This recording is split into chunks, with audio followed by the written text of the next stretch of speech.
Fantasy 16, and he lost it because he's such a huge fan, and so it was very, very endearing. And so I want that for Michael. It's weird. Basically. We've got just under a couple minutes before we'll go to the Square Enix Presents conference. Forspoken, formerly Project Athia.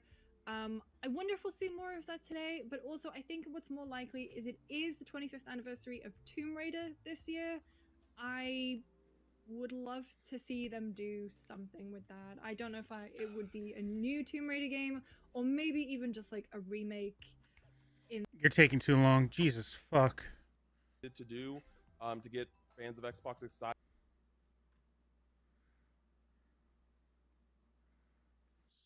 Square.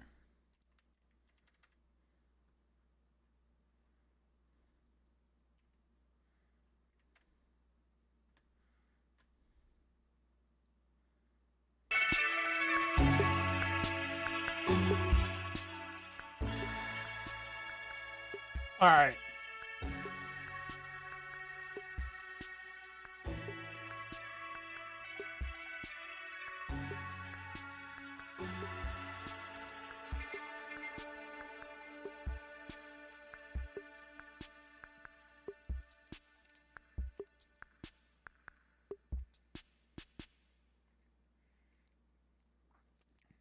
Show something good, boys.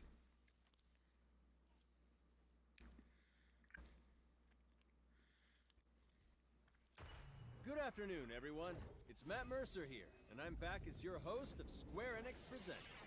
Today, we have a special E3 edition of the show for you, with new game announcements, updates, and exciting news from our studios across the globe. So let's kick off with the world premiere of a brand new game from Eidos Montreal. We hope you enjoy the show.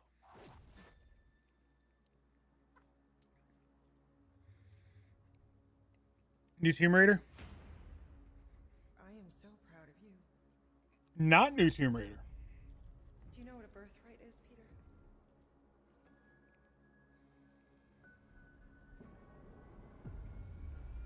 Something that's a part of you. Like your name. Gardeners of the Galaxy? What? No, Rocket. So I let Groot fill out the paperwork.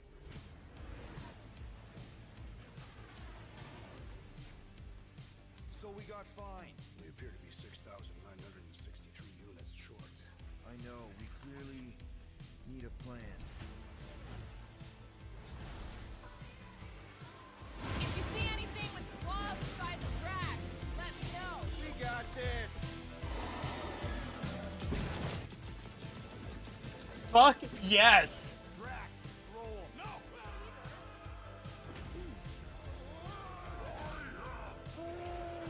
You want monster? I'll show you monster! No! We disrobe! Keep your pants on.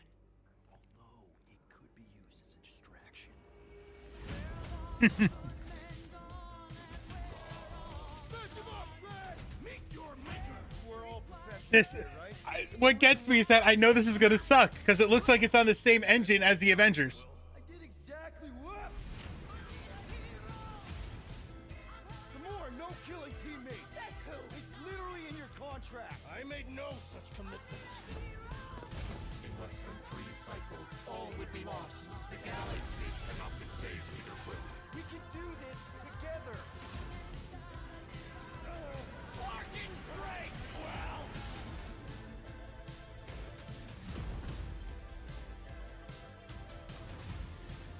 Star-Lord, right? It's Star-Lord. Oh, crap!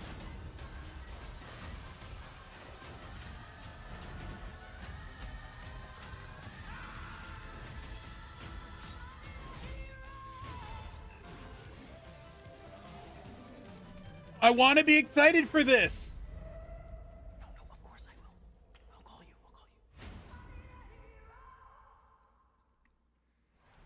Hi, my name is Olivier Proux, senior producer here at Eidos Montreal. For the past few years, we've had the privilege to work on our version of Marvel's Guardians of the Galaxy and reimagine it into a single-player, story-driven, third-person action-adventure game. It's our own fresh take on the Guardians, okay, but and there, something Falcon. that's really unique to our game is that you get to be Peter Quill. As Star-Lord, you're constantly in the middle of the action as you try to lead this band of misfits. But today, I'm really excited to have all of you join us on this journey, and you'll hear more about the game from our team behind this project. Right, let's do this. I've always loved Marvel's cosmic characters. Growing up as a kid, I read them, enjoyed them, loved them. I had the opportunity to write for Marvel on some of their cosmic titles. I went back with the help of Bill Roseman, the editor, and kind of cherry-picked characters from Marvel's past. The opportunity here was to build a team, but to make it all underdogs, so that the reader would think, oh my gosh, how is this team going to survive? And that became the Guardians of the Galaxy comic, which we loved working on. I remember the first time that the Marvel crew came to Montreal, we were showing them the design of the characters, how they would look, and they stayed silent. I don't know if it's a minute, but in my head, it was a minute. I was like, oh my God, like they hate it. We realized how much that Marvel and Eidos Montreal share and have in common, and that we knew the Guardians were in perfect hands. Looking at the samples that Eidos were kind enough to show me, it is fantastic and absolutely in the spirit of what these characters are. What makes the gameplay experience unique to me is no matter in what phase of the game you are, whether you're in exploration or you're fighting, the Guardians are constantly around you and you never feel alone. While you're the leader, the Guardians will also challenge you and make decisions on their own, and you will have to adapt to it. You are literally part of the Guardians of the Galaxy. The decisions you'll make will have lighthearted to haunting repercussions, and the game will react to what you do and say. Gamora, no killing teammates! Says who? It's literally in your contract! I made no such commitment. You are playing as Star-Lord and you're using your blasters and you're using your jet boots. Star-Lord is really empowering. He's very agile on the battlefield. He can slide and over with his jet boots. Of course, he has his elemental blasters that have different powers as well. And on top of all of this, he can use the unique abilities of his Guardians. I'm gonna be an idiot. I'm gonna buy this game, and I'm gonna regret buying this game. Gardeners of the Galaxy? What? No. The story is about a group of misfits, the Guardians. In our world, they've been together for less than a year. They create something on a small scale that looks insignificant. And as they progress through the story, they discover that they created something really big that threatens the galaxy. There are a lot of very interesting villains in the Marvel franchise. And when you're starting to work on a story like this, you get to get your pick of which ones will make the best for this story. That gives us the opportunity to bring in some that are well known, but some that are also not all that well known. What Eidos is getting so right about them is capturing what it's like to be a misfit family. They're also bringing an amazing imagination to it. You're going to see planets and characters that are going to blow your mind. Interpreting it in its own way, I think, makes it feel incredibly fresh and exciting. It's not a matter of trying to replicate the comic or trying to replicate the film. It's trying to take the medium you're working in and make the best version of Guardians out of that. They made it fun. They made it rock and roll. They delivered everything you would want in a Guardians game.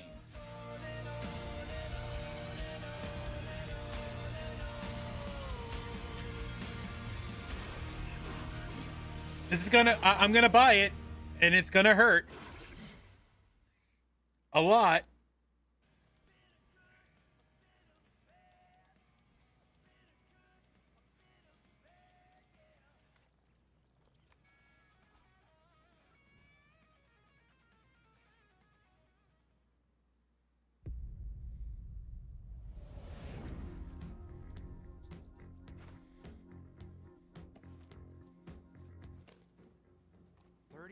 Units?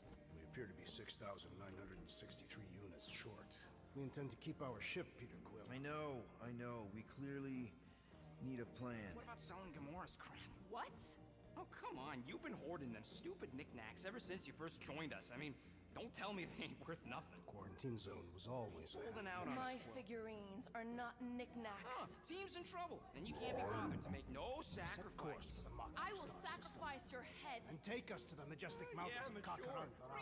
Guys, I think we should hear out Groot for once.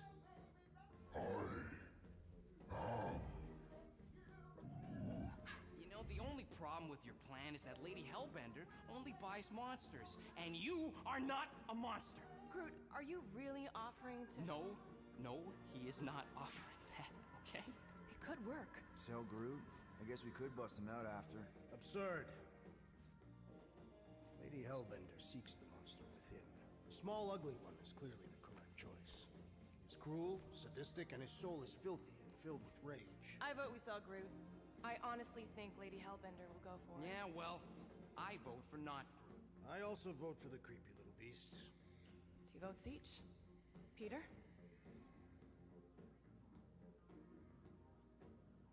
Well, Rocket's definitely scarier on the inside.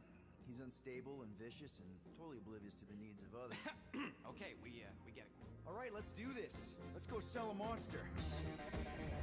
We're not seriously flying into that. They say the weather patterns of Seknarf 9 are tied to the temperament of its ruler. That's not how women work. Or weather. We're flying the wrong way. Nah, he's not flying at all. Guys, relax. Just one minor adjustment.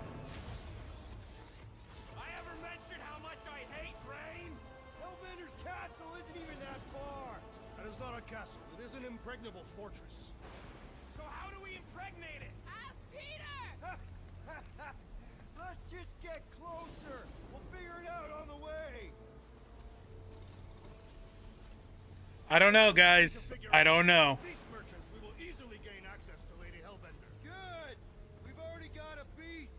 All that's left is the merchant part. Good thing I put on my official merchant costume. There is no such thing.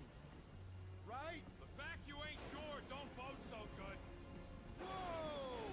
That is some really crazy lightning out there. Never seen anything like it. Meteorological suicide is what it is.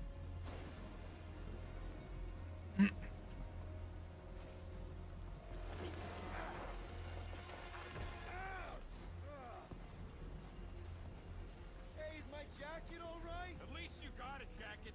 Some of us are soaking here. Less whining, more walking. Hey, Stormlord, we ain't seriously walking through this. It'll take forever in this storm. Stop complaining. The hardship will strengthen your spirit. I face more than enough hardship. Thank you very much. You are welcome, Feeble One. We got this. Just don't fall and we'll be fine. Whoa, whoa, whoa. Whoa. Whoa, whoa, whoa, whoa.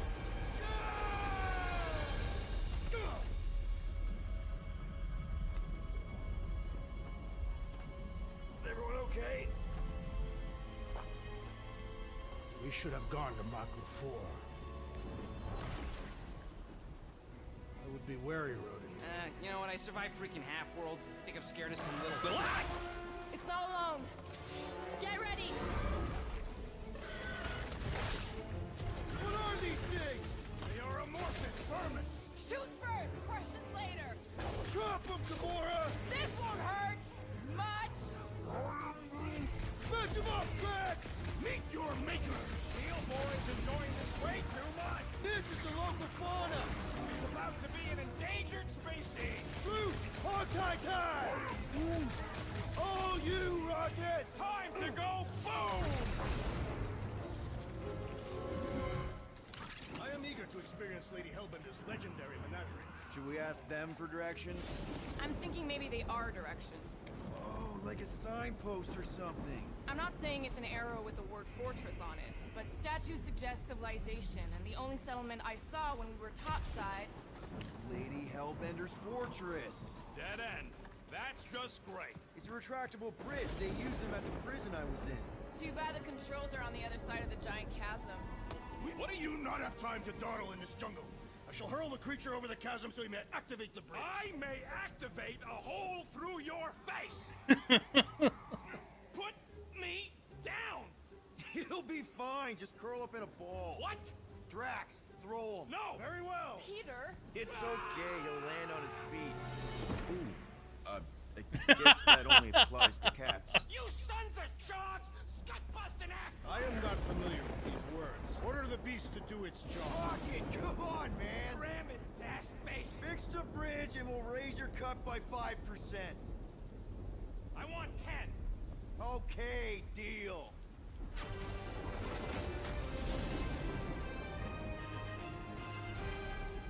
Thanks for the bridge, Rocket. If you even think of pulling that Wait, Scud again. hear that? Guys. I got it.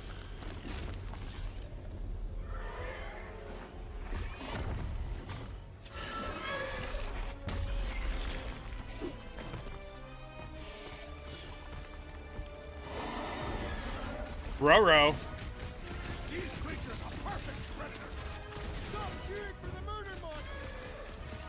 Somebody's having fun. You are my prey. Keep it together, Doc. Bad dog! Bad dog! We dropped the numbers. You count all that teeth we know. That dog is a new predator. Avoid the mouth, dodge the tail, slice the ear. Is anything on this planet not trying to kill us? Guys, huddle up! Already missing the jiggle jellies. They keep moving around. Okay. It is past time, my blade. Don't get too close to that mouth. This guy barely feels it. Yeah, I smell it too. Come on, we got this. Perhaps these were sent by Lady Hellbender. Well, she can keep them. How come monsters are never friendly?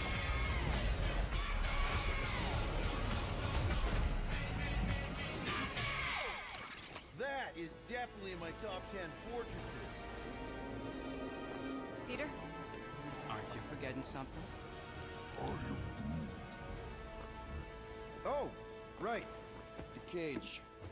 The point of even getting the Flarkin thing was looking like you mean business. All right, Rocket. Time to put on your monster face. I only got one face, Quill. Are you sure about this, Peter? Look at him. You better have one hell of a sales pitch.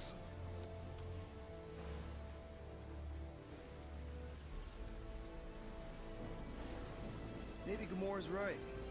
We should try selling Groot instead. Really? This is an affront to democracy. I just think that we might need Rocket on the outside for this one. Yeah, we noticed. You want to make that call, then you better not mess this up. You hang tight there, bud. When the time comes, I'll get you out of there. Rocket style if I got it. Drac. Gamora, can you help me with No. this? What? Why? To guarantee your safety as our leader. Ah, come on. Don't look at me. I ain't pulling that thing. Remember, buddy, menacing, like me, only bigger. I am Groot. Not bad. Not bad.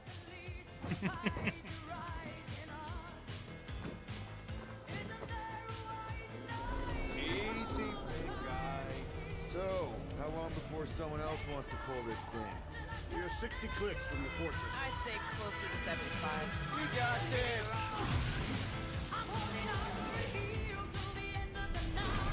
Rocky, what are you doing?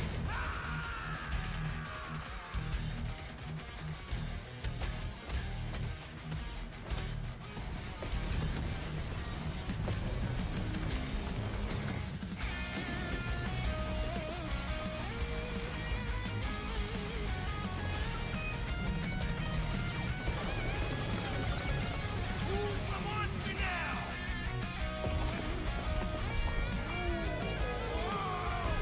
Rocket, what the?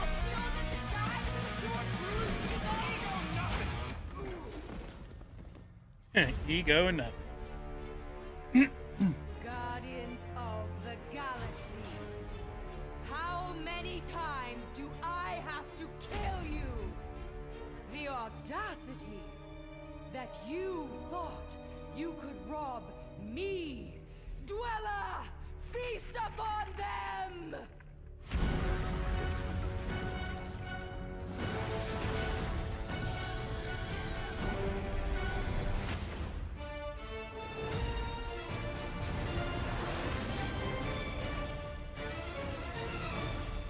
I want to like it.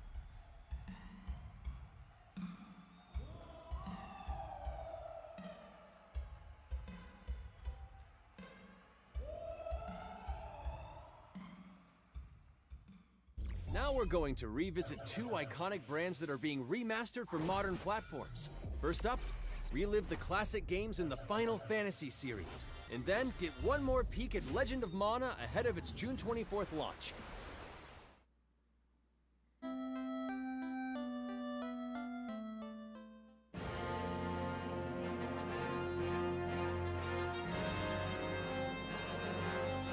Yes.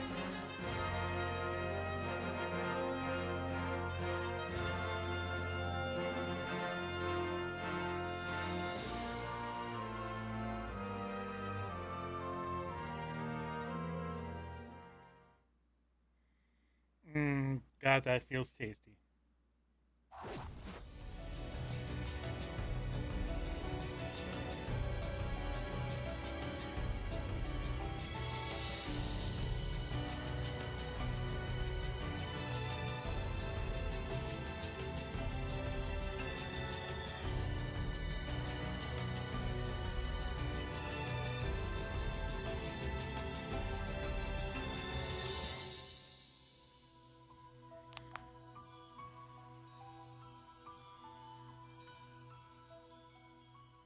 Wanted to try Legend of Mana. Up next, Earth's mightiest heroes continue their fight to defend the world in Marvel's Avengers. Too bad the team game at is Crystal fucking Dynamics trash. is excited to share the latest updates with you, including new mission types and a growing roster of heroes.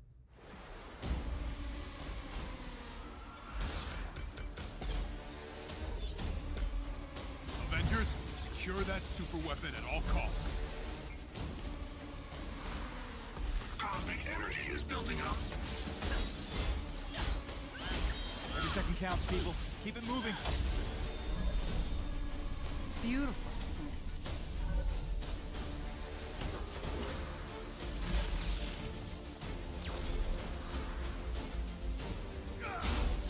You're out of your depth, Avengers.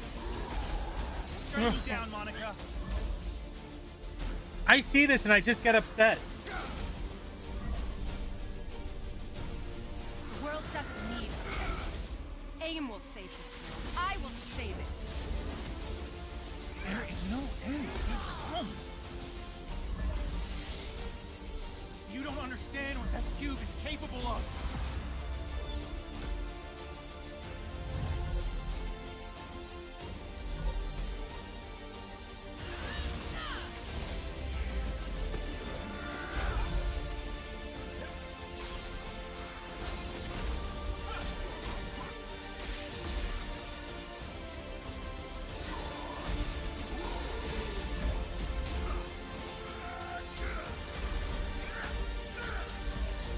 Had so much potential.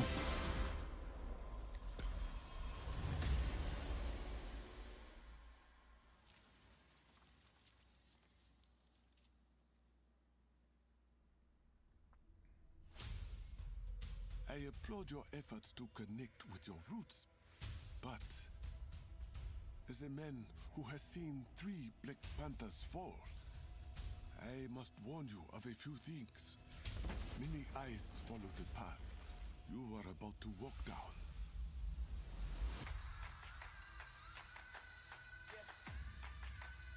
They say I walk like a king, talk like a king. You can act around now, say the same. You just wanted to show off They these chasing the suits. fame, they all want the name.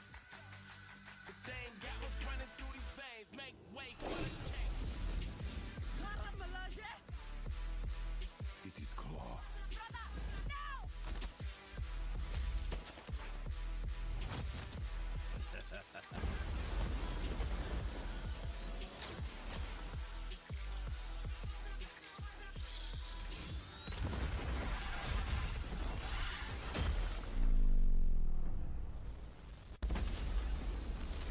Vibranium doesn't belong to you. You are right. Vibranium does not belong to me.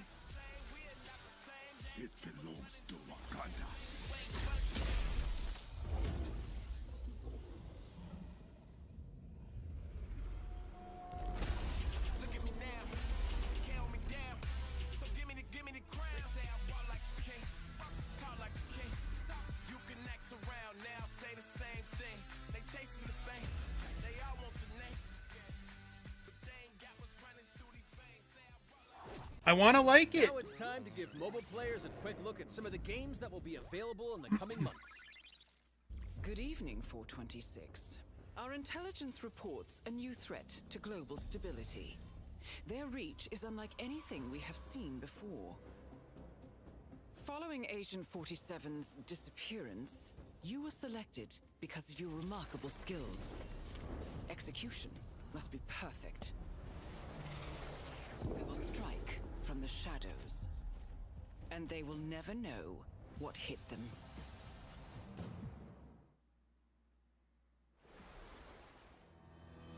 A sad and beautiful tale that echoes throughout eternity. The first mobile entry in the Nier series. Nier Reincarnation.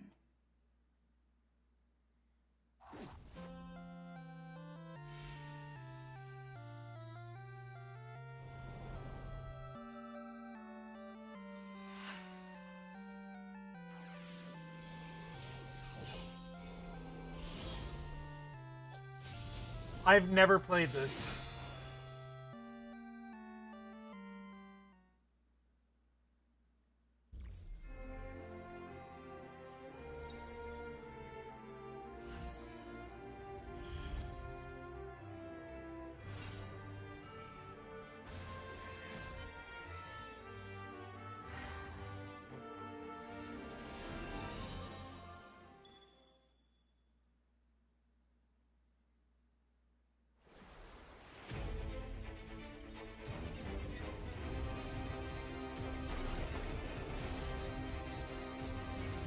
The Final Fantasy VII VR. Oh man.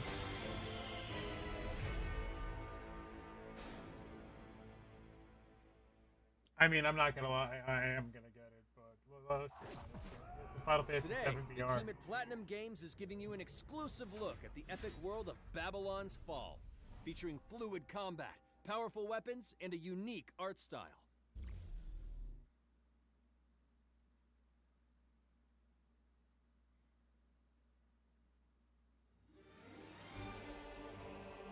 Built over 1,000 years, it was meant to be a tower of dreams. But for 1,000 more, it was seen as a tower of ruin.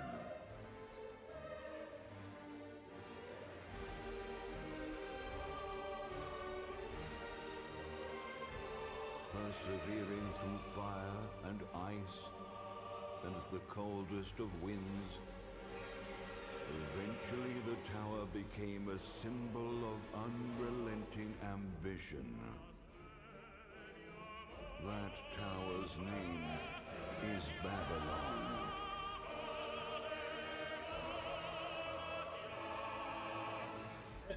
Does the savior of Neo-Babylon stand among us? Let's find out without further ado!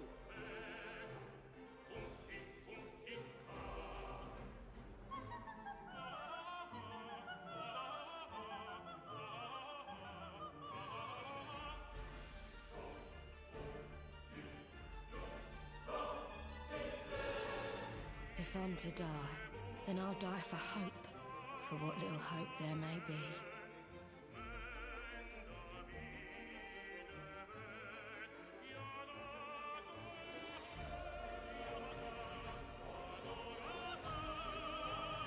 Seen through the veil at last, have you?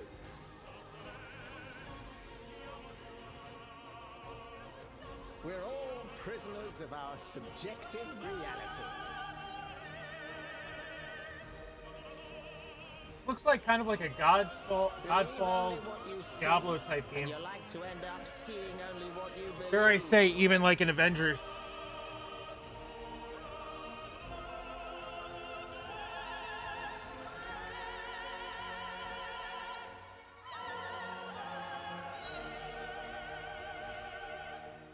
Naught but two paths lie ahead. Ascend to the heaven above the tower, or fall like this one now before you. Now begins its tale of both hope and despair.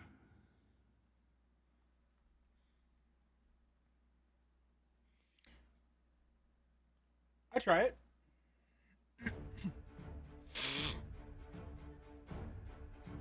プラチナゲームズは本当にアクションという部分に関しては世界屈指のデベロッパーだと思ってますし、ニーアオートマタでそれが証明できたんじゃないかなと思ってます。ニーアオートマタのアクションをもっと楽しむためにどうしたらいいかで選ばれたジャンルがハック&スラッシュでした。でこのゲームのコンセプトは端的に言うと、ニーアオートマタのアクションでハック&スラッシュというジャンルを楽しむということになります。もちろん一人でも遊べるんですけど、4人で I'm good. ダンジョンを攻略していくゲームになります。コンセプトについては、プレイヤーが途切れない目標に向かって、アクション、追い求め続けることができると。プレイヤーは、ストーリーを追いながらダンジョンをクリアして上層を目指していくと。入手する装備や素材を集めて自身を強化してカスタマイズしていくと。ゲームのスタイルとしては、オーソドックスなハック&スラッシュという形ですね。ただアクションがスキルや強い力を引き出すためのトリガーになっているところがポイントかなと思っています。プレイヤーの背中についているギデオンコフィーというのがかなりキーアイテムとなっています。それによって、遊び方とかカスタマイズの方向性っていうのも変わってきます。ハイファンタジー感というか、その上品さというところはすごい意識してくれというふうに言われましたね。カートゥーンチックにやらないようにというか、リアルに本当に存在している人たちがいるかのような感じは意識しました。このゲームは運営型のゲームとして開発しています。発売後も定期的に新しいコンテンツを提供する予定です。ようやく皆さんに改めてこういった形で発表できたこと、本当に私たちも嬉しく思っていますし、まさにこれから開発の佳境になっていくので、精一杯頑張っていきたいので、皆さんも引き続き応援よろしくお願いいたします。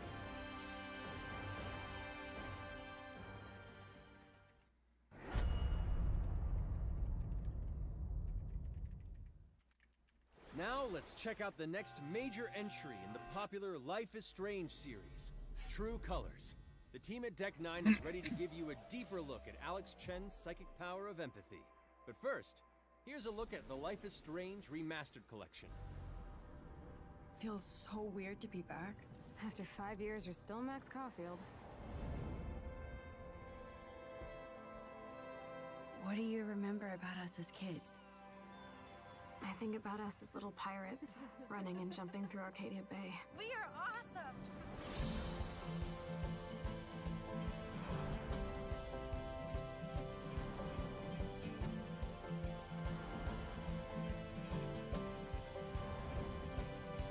Come on, let's dance!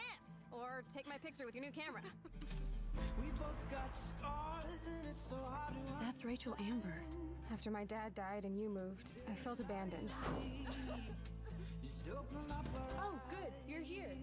Rachel saved my life. She was my angel. Something happened to her. We have to find her, Max. Holy shit. Max, what's going on? No! Whoa. I discovered I could reverse time.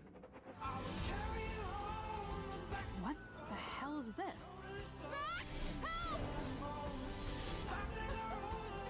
Whatever's going on between us is special. Step back before you regret it. Ben, Max! Then I realized I had a choice and the power to change everything. Arcadia Bay is on the edge of disaster. Time to change time. Whatever happens, I'll always have your back. Always. I have literally zero vested interest in Life is Strange, but Miss Bass loves it. I'm Maya, also known as MXM Tune. I'm a musician and the singing voice of Alex Chen in the upcoming Life is Strange True Colors. I hope you enjoyed that first look at official gameplay from the remastered collection. As a longtime fan, I know I did. You can see the love and care that Deck 9 have put into remastering both Life is Strange and Before the Storm. This collection features improved character animation, lip sync, and visuals, breathing new life into these two beloved games. Back in March, we also revealed the next major game in the series, Life is Strange True Colors, a small-town supernatural mystery. Alex Chen must uncover the truth behind her brother's death, using her psychic power of empathy to unravel the shocking secrets of Haven Springs. Today, we have a first look at Alex's unique power in action. Here's game director Zach Garris for more. Alex's psychic power of empathy is integral to the story of Life is Strange: True Colors. It impacts every relationship she builds and every decision she makes. Never thought I'd have a freaky empath friend. For years, Alex has been unable to shut out the strong feelings of others, the fear, sadness, and anger of those around her, leading her to believe her power is a curse. In the wake of Gabe's death, Alex realizes the only way she can find the truth is to embrace her power. I can't believe this is happening. And the only way to understand is to feel what he's feeling. From the very start, you can use Alex's power to focus on brightly colored auras to gain an insight into people's emotions. Gabe was too young. Just too young. These valuable insights deepen Alex's relationships with the folk of Haven Springs, as well as sparking new dialogue options and events, as here from a scene very early on in the game. You're gonna lose her. You're gonna lose her, and it's all your fault. Good scrub. Alex has uncovered a secret that Mac wants to keep hidden from his long-term girlfriend, and now he is terrified that Alex will reveal it before he can talk to Riley. She's the best thing that's ever happened to me. So please, help me out. Mac's telling you a whole lot of bullshit. Listen. Thanks for telling me the truth, Alex. But are we still together? Are you serious? I need to get back to work. Sure, Alex. We'll get out of your way. When Alex encounters a particularly strong aura, she can reach out to actively connect with that person's emotions. This generates a nova, a supernatural flare that transforms the world around Alex into a reflection of that person's psyche. In this altered, emotionally charged state, Alex can experience fragments of thoughts and memories to get to the root of their issue. But not every emotional crisis can be easily dealt with. This actually looks kind of interesting. Even life-threatening amount of power. He's dead. I wish I were too. No decision is easy, and the consequences will be felt across the game. This anger could kill her. What if I could just take it away? Using Alex's power is the only way you can uncover the truth behind her brother's death. What would that do to her? What would it do to me? And even if I can, should I? How far will you go in pursuit of that truth? The choice is yours. Alex's powers look so awesome. I have no idea how I'll make some of these choices, but I can't wait to play it with you all when it comes out on September 10th. Don't forget, you can Shit, pre-order all of Life it's is coming Strange out on True stuff. Colors All of it's coming now. out on that day. And if you choose the Ultimate Edition, you'll also receive the Life is Strange Remastered Collection. And that's it for today.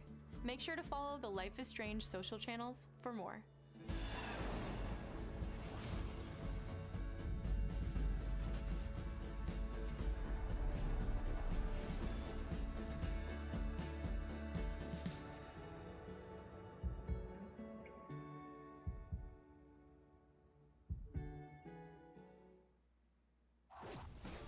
And now, we are excited to unveil a brand new title from Square Enix Japan.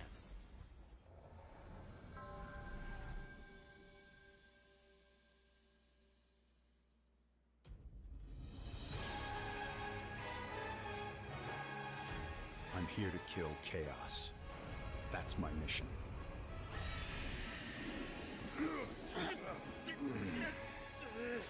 Looks like Chaos has been waiting for us. You gonna make us go in there and find you? Guess we'll just show ourselves in. I only know one thing. I want to kill Chaos. I need to. It's not a hope or a dream. It's like a hunger. Thirst. Move aside! Let's kill Chaos! Kill Chaos! You sure Chaos is here? Yeah, they can only squash monsters for so long. I hate doing pest control. This is the Shrine of Chaos. He's here. We just have to hunt him down. Feel the pain!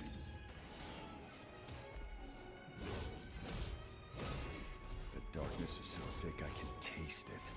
This is it. No doubt. Die already! There was a knight who left on the same journey as you, but never returned. His name was Garland. If you could, I would be grateful if you looked for him. Chaos. Found him.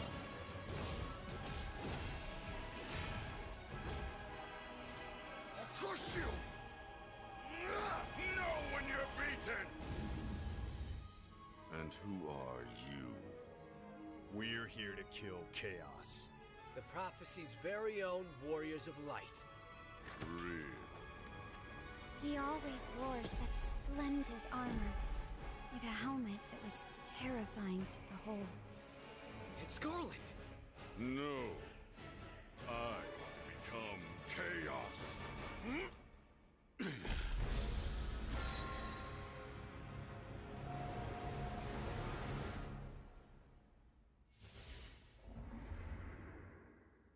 What in the fuck?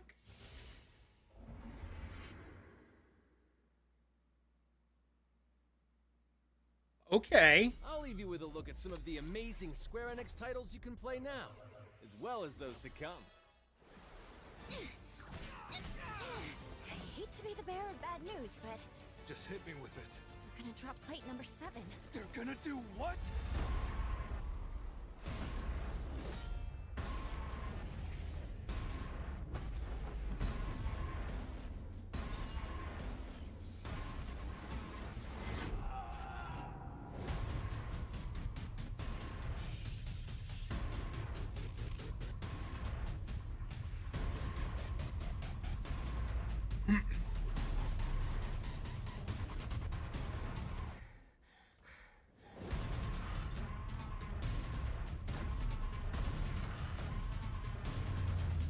Wow, nothing new on Final Fantasy 16. It's all or nothing.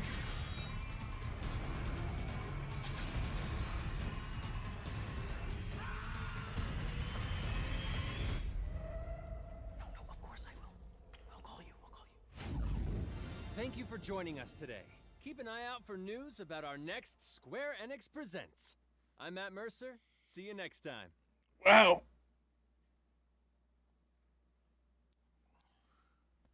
That kind of sucked. Like nothing new for Final Fantasy, nothing new for like Guardians was good. Like I hope that they just redid the entire game. I really do. Because that if it's built on the Avengers engine, we are fucked.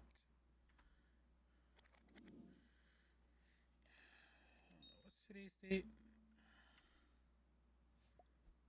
So this is in like 2 hours. PC game is in like 2 hours. No, like a little over like an hour and a half.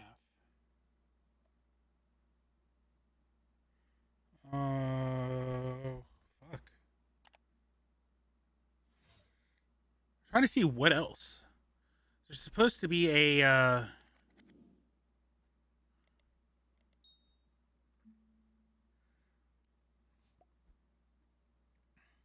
thing for Back for Blood. I don't know what it's gonna be on though.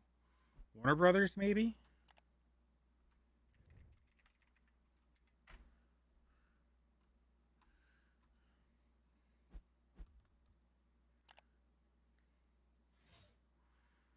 Oh, please don't tell me I actually have to put on, like... no, I don't want to fuck with that.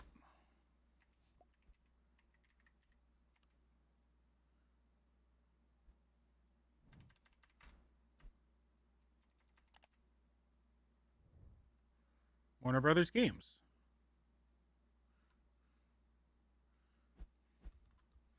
Maybe it's on Back for Blood?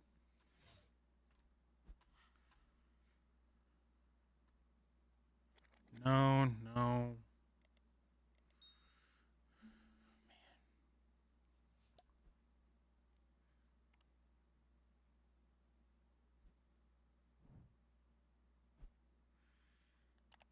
Well, I guess I'm stuck with IGN. I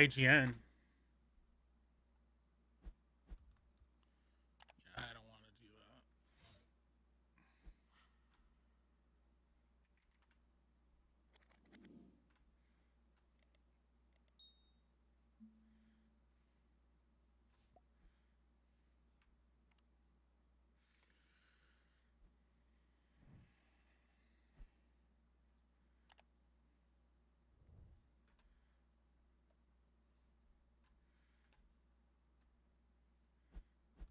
that. Okay.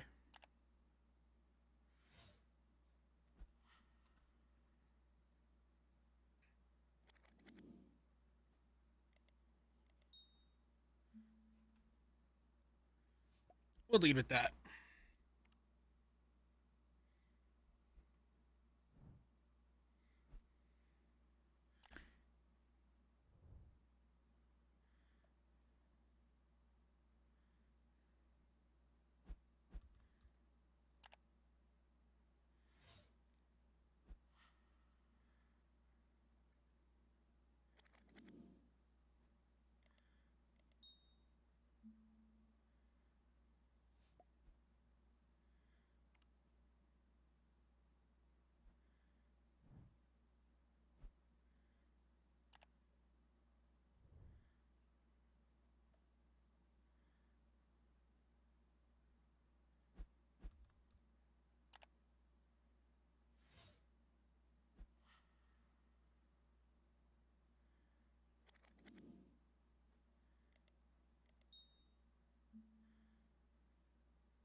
But yeah, welcome to 2021.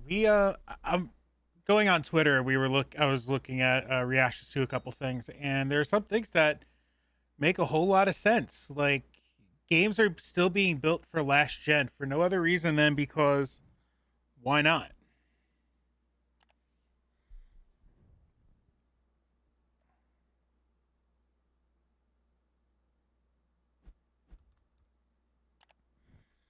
Like, they're building they're building it with the PS4 and Xbox in mind first, and then just porting over to PS5. When at this point they should be going, hey, we're building to PS5 specs and we're going to port down to PS4 or Xbox Series X to Xbox One. That's not how they want to do it. So we're still stuck with games that look like they're fun, but they're not exactly pushing processing power.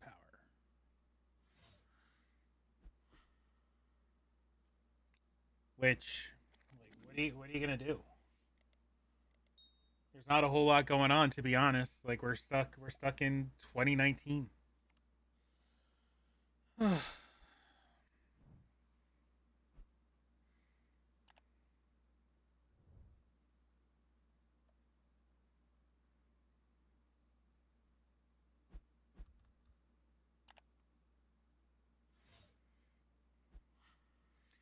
I think sometime during the one day during the week this week. Well, I'm taking Wednesday and Friday off this week, definitely. Wednesday we are, after 4 days straight of streaming and 2 days of technical issues and power outages. I'm going to take a day and just relax. Friday I am going up to my dad to do some family fun time, go out to lunch, enjoy Father's Day and all that. Saturday, Sunday, probably going to be back to the grind. Next Monday, we're going to go back to our normal-ish schedule of gaming. And, yeah. In the meanwhile, like, we got an hour.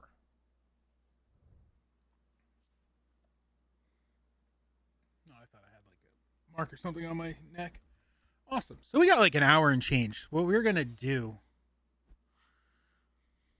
while we are waiting is find a game to play.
Trying to figure out what to do for the next hour-ish. I don't feel like playing Magic right now. You know what?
Trying to think, what should we play in the meanwhile?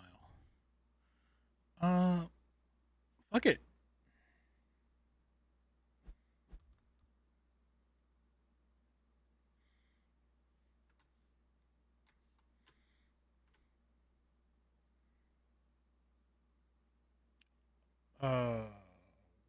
What?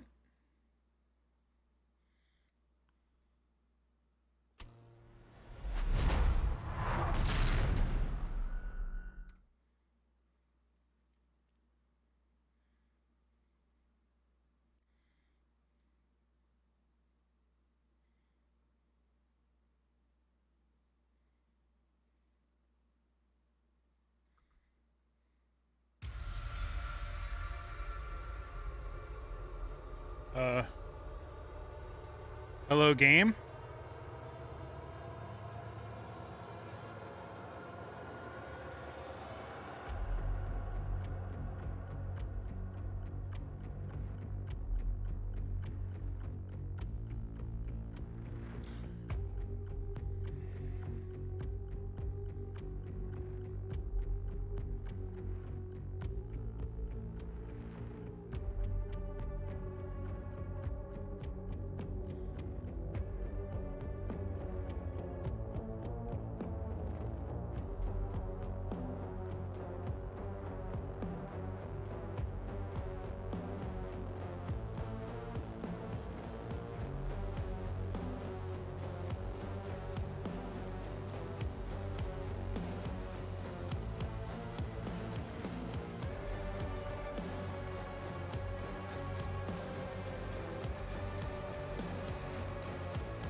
I mean, I'm okay with it, to be honest. I mean, it's not like you don't have Steam now, homie.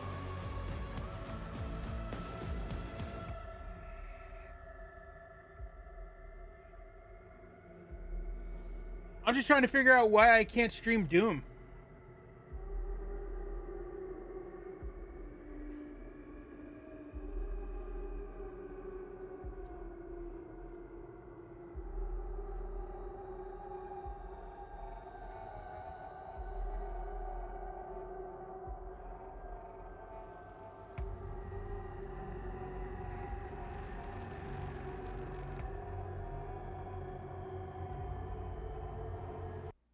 Screw it, just do it the hard way. Fuck it. Give me a sec, be right back, and use the bathroom.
Oh, look.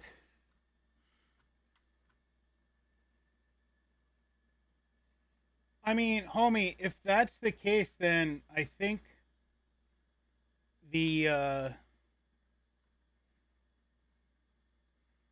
I think you getting a PC was kind of a waste. If you're not using it very often, then what's the point of having it?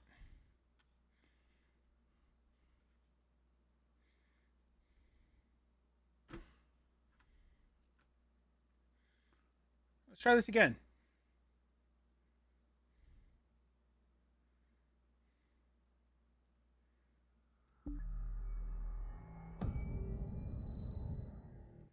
Okay. We're good here. We're good here.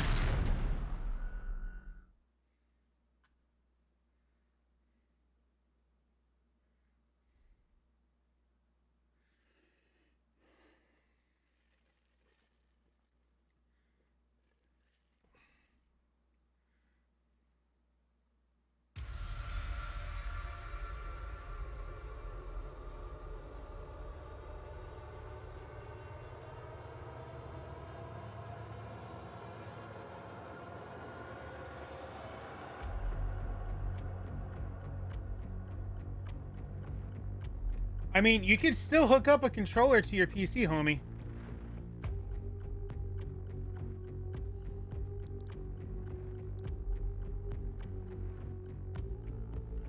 I don't...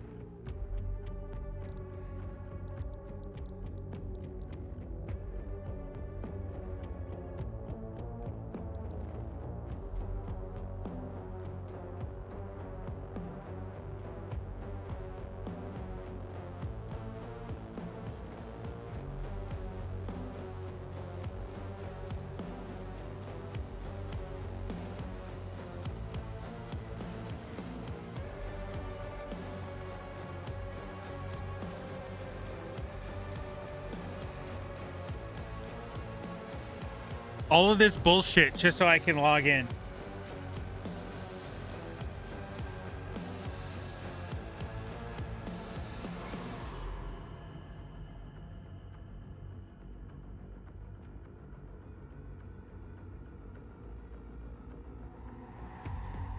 Well, then we roll back to the original comment of, I think having a PC was a waste of money for you, homie.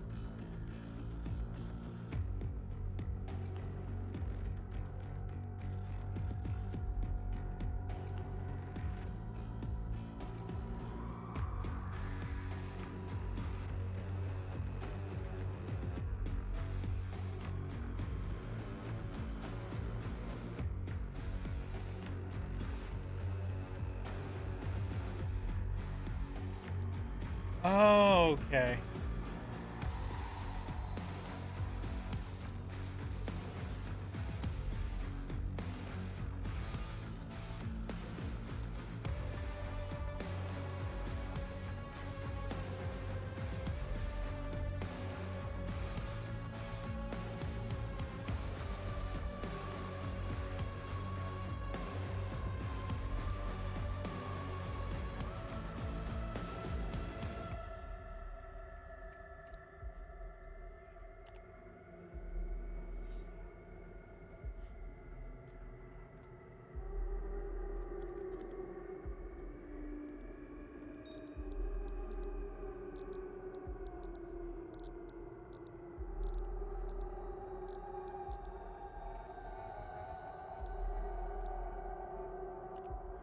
Huh?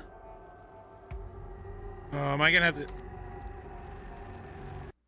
Yeah, I want to quit the fucking game because you won't let me fucking log in. You won't let me create an account. Fucking trollop.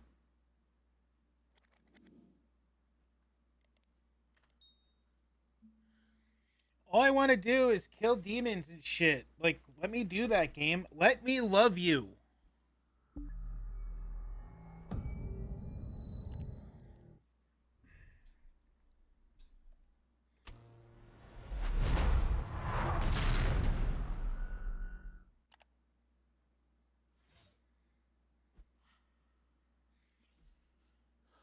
One more time.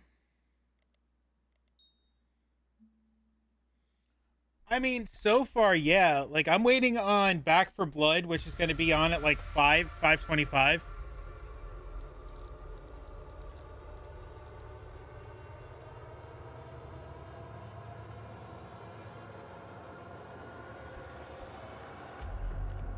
And tomorrow's going to be like a lag day, not a whole lot going on.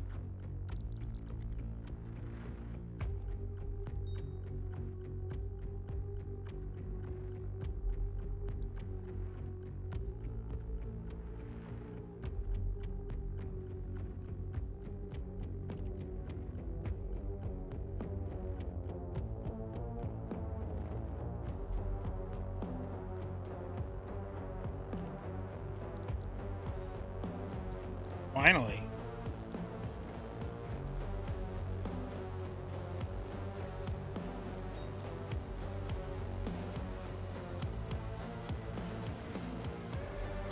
Welcome to Bethesda.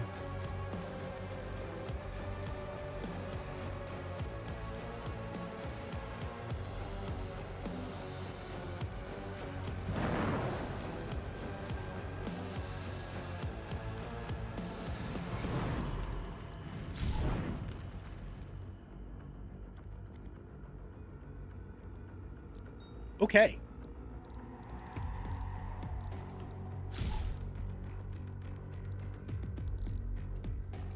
Here we go.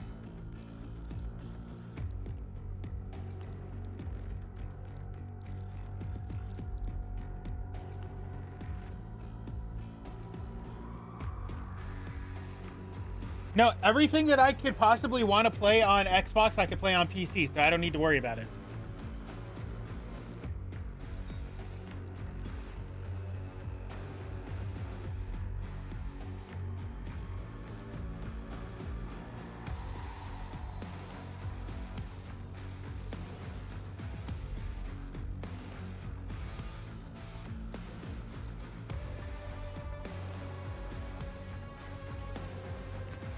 Well, let's play a game. Let's see how well this goes.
All right.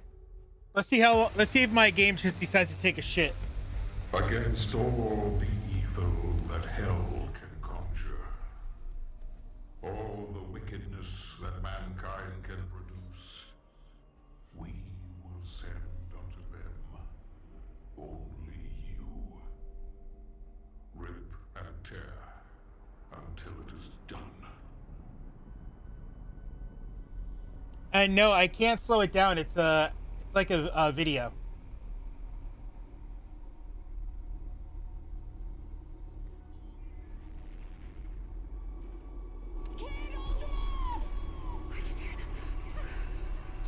Fall back! No! They're everywhere! Transmitting from HD-1556. Casualties range in the billions.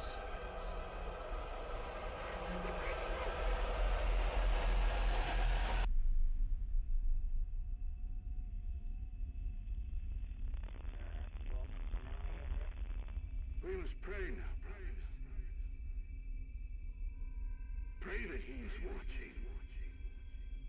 Please, anyone, if you can hear me, if you're out there.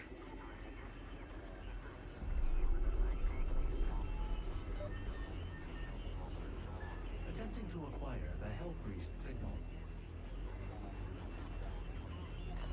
Nearly 60% of our planet has been consumed by the invaders.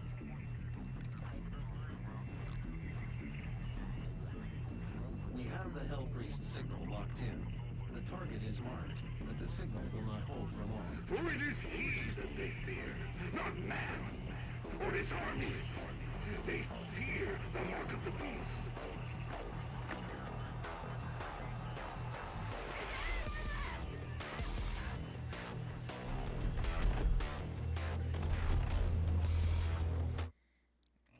Settings. Need to show advanced.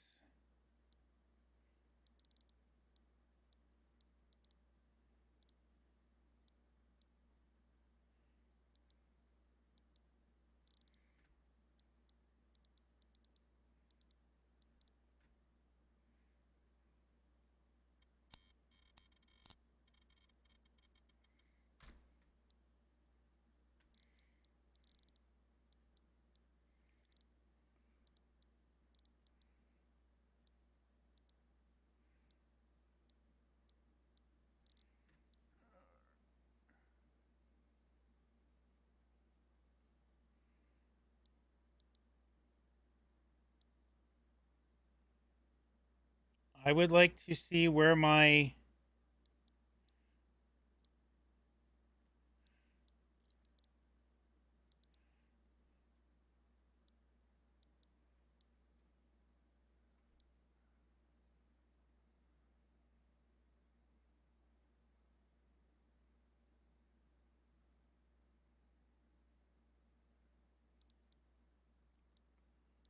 show performance metrics. No? Okay.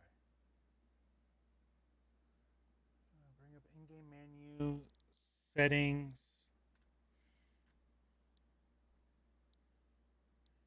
No. Apply.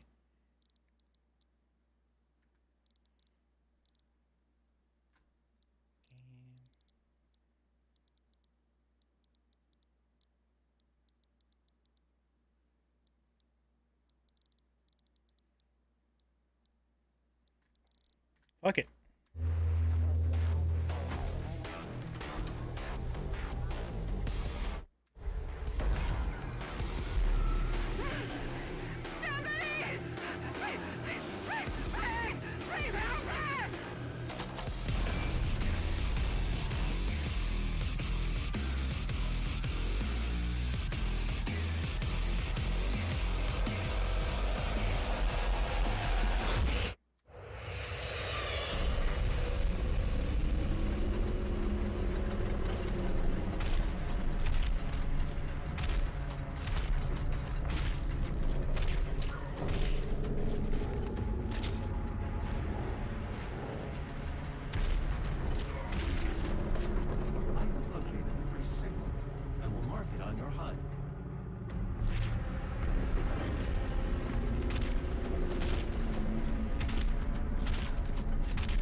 I like it.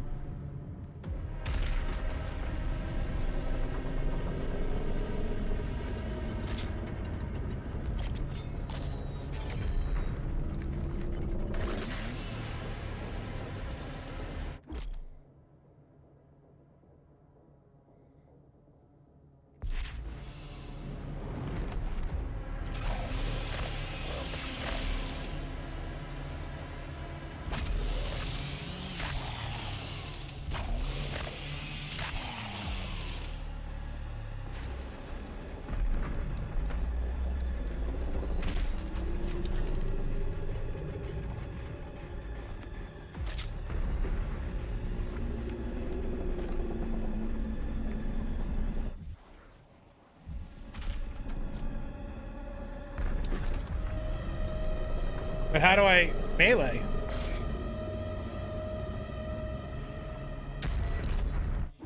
Good answer.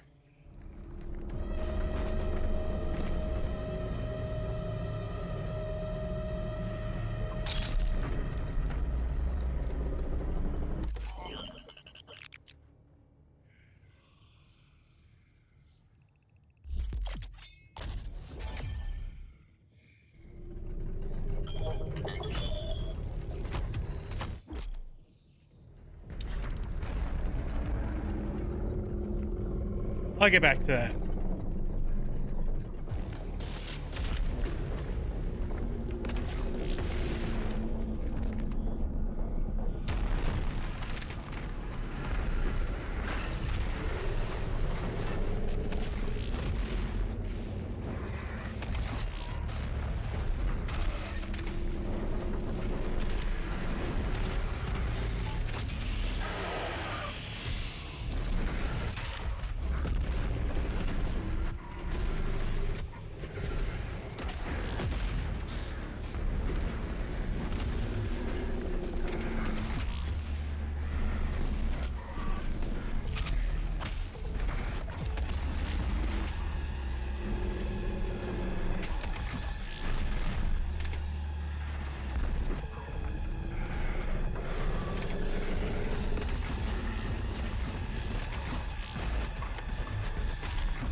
Get the fuck out of here.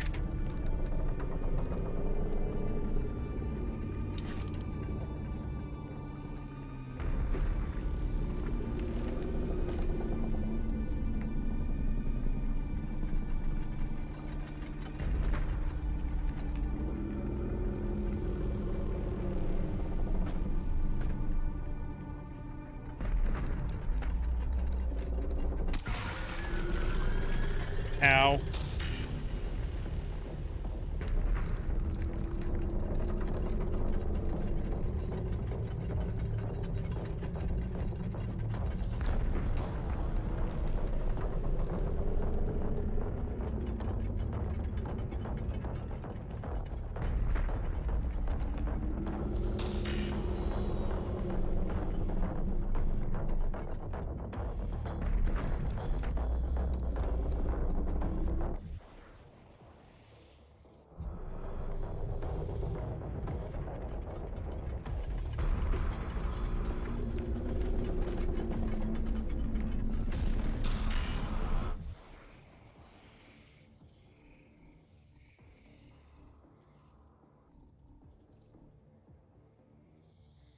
Oh shit, looks like I missed a lot.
Huh.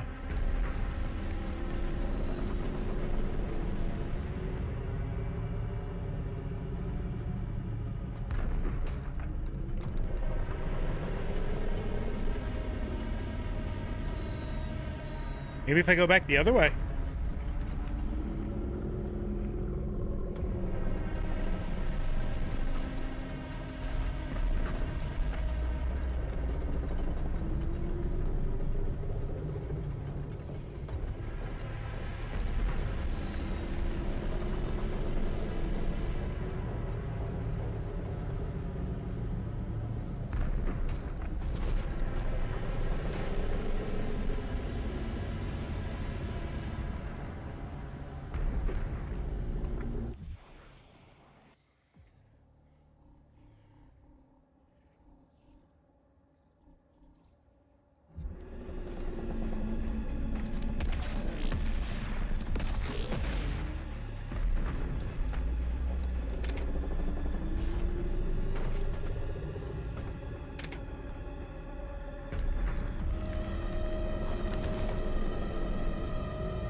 Remains guarded.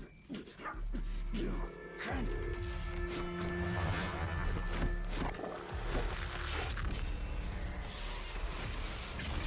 And dead.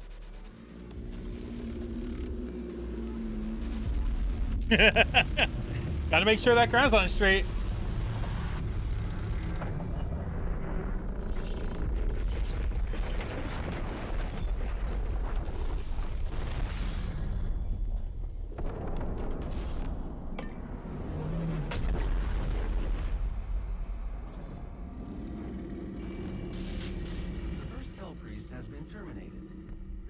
Consumption of Earth has been reduced by 36.8%. There are 2 Hell Priests remaining.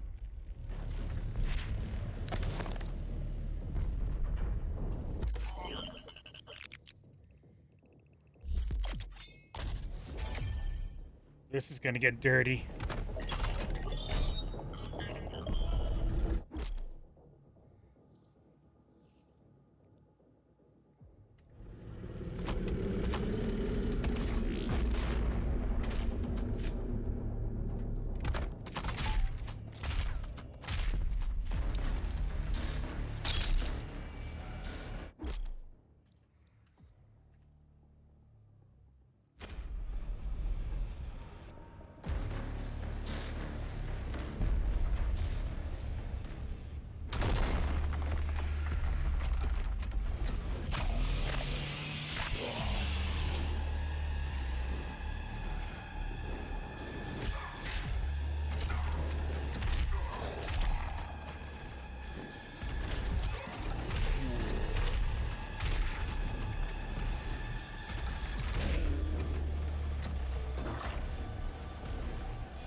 Ooh, that was close.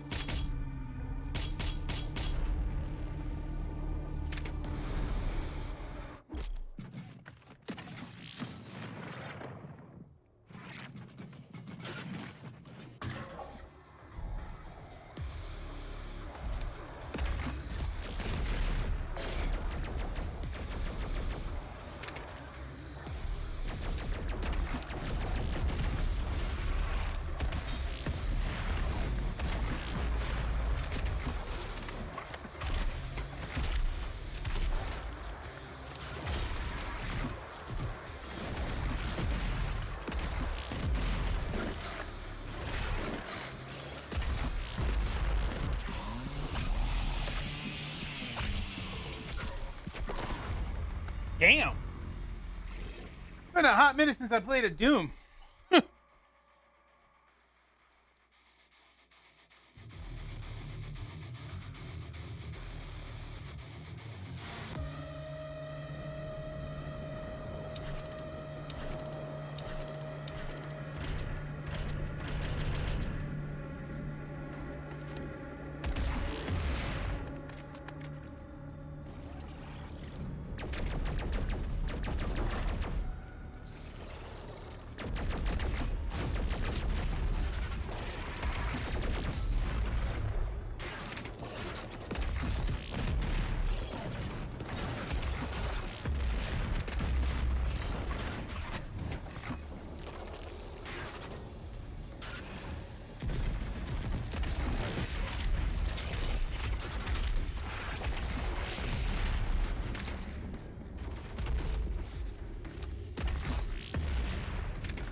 Ooh, I get a new gun.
I got one too, homie.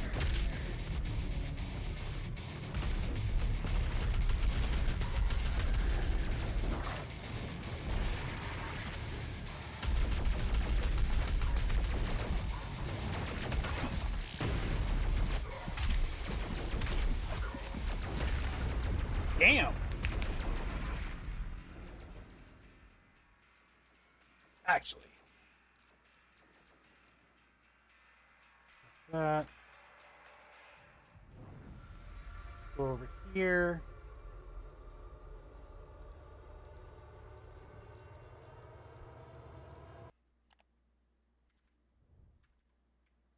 Hop back in over here. Oh, my eyes. Holy shit.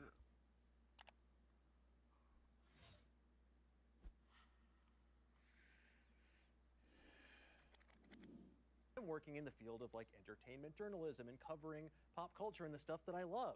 And I remember I got to sit in the closed door session to see Star Wars 1313, RIP, and just had my brain rent asunder by how awesome it looked. And basically that game looked like it was going to do for Star Wars what The Mandalorian ultimately did, just open up this whole world of scum and villainy. And it also taught me to embrace pain, because sometimes not all of your dreams can come true. In that case, it was sadly dashed upon the rocky shores of reality and development hell. But one day, hopefully, we'll go back to Coruscant, to level 1313, check out that seedy underbelly. But for now, I'll always have that memory to hold on to. A boy can dream. A boy can dream. Boys and girls can dream. Avli, what about for you? Mine is probably a little bit more evil, so boys and girls, do not try this at home. What did you do? Well, I snuck into my first E3. Oh, gosh, Avli. So I was maybe 17, 18 years old, and I came as a media partner for my high school newspaper. Totally legitimate, wasn't in high school anymore at that point, but I will never forget them, for some reason, handing me the badge, putting the lanyard on, and then just walking into the convention hall and just looking up all around me at all of the different booths. Yeah. And like seeing like the big Nintendo booth, and So I should have done it. Persona 4 Dancing All Night being displayed or something, right? Yeah. And then just having like Teddy going over here, like, you want to dance, little girl? And I'm like, okay. That was probably like my absolute favorite memory of just being in shock and awe that I was there, because you know, we saw E3 on G4. Right. I found E3 from like, Hey Ash, what you playing? They did like a vlog there, and I'm like, oh my God, I'm here. This is it. Yeah. Well, we don't have a lot of time, but Michael, what about for you? Oh shit!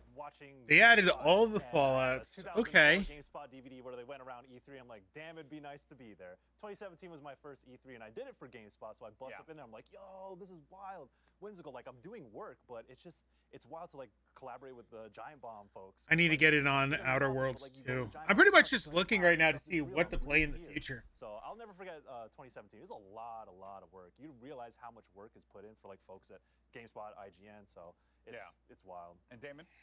I'm gonna carbon date myself here. My first E3 with IGN was 2006. Wow! So I got to go to some of the behind closed door demos.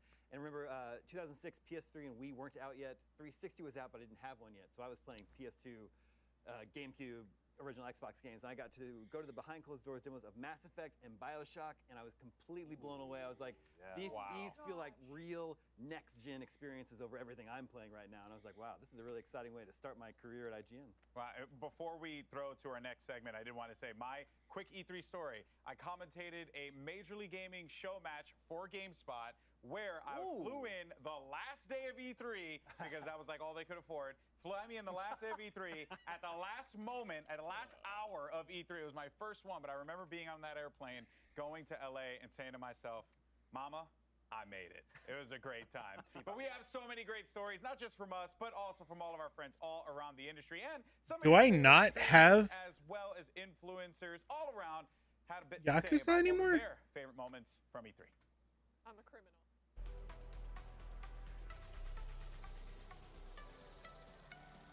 Well, I could tell you growing up, E3 was like the holy grail, right? Like, that was, I mean, it was like, E3? I'll never make it there. Wow, you went? In 1999, that was my first E3. I got to see a cool midway. This is gonna have to be a cancel. I remember that. I believe that was the E3 where they introduced the Dreamcast. I was in awe at everything. I tried everything. I played Just Dance. You know, the Ubisoft booth was incredible. They had me just in a roller coaster simulator, and I was bad at that somehow. I don't know what happened. Probably similar to a lot of the other content creators on this show. You have to try not get we was little kids. Like Darkest Dungeon. I heard a lot of good about that. Posters. There's a lot I have to try. Zelda poster or something, and I was like, yes! And I framed it immediately and put it up on the wall, and I was like, I got that at E3! Don't even act like I didn't get it at E3. There it is, right there. The time that I went to my first E3 in 2016, I think I called in sick that day. I was like, you know, you turn on your sick voice. Yeah, I just don't think I'm gonna be able to come in. I'm sorry. I don't work there anymore, so I can't get in trouble for it. So the story's out there now. It was just so surreal to walk in and see something that Man, look at all those Bethesda games. It's like, man, this is all stuff that could have been really good. in it. The cosplays, I loved Could've. meeting new friends. I loved the panels.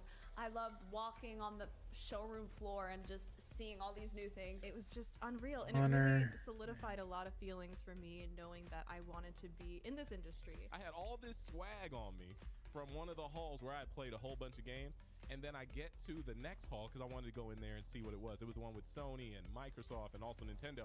And the dude at the door stopped me and was like, hold on. Let me see your badge. And I was like, whoa. And I showed him the badge. And he said, what's your name? And I forgot the name on the badge.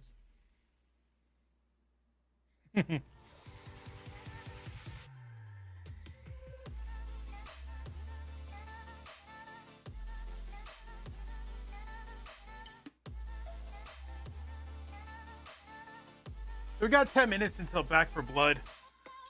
I think after that, I'm actually going to do some actual gaming.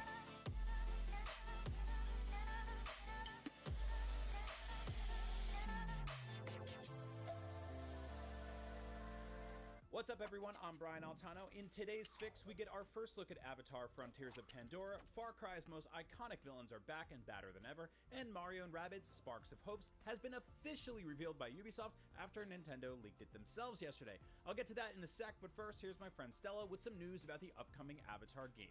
Take it away, Stella! Oh boy. Yay. Official, 2022 will be taking us back to James Cameron's epic science fiction world in Avatar: Frontiers of Pandora. Following a similar The game literally nobody asked for. Set by the Avatar movie sequels, we first heard about this game 4 years ago.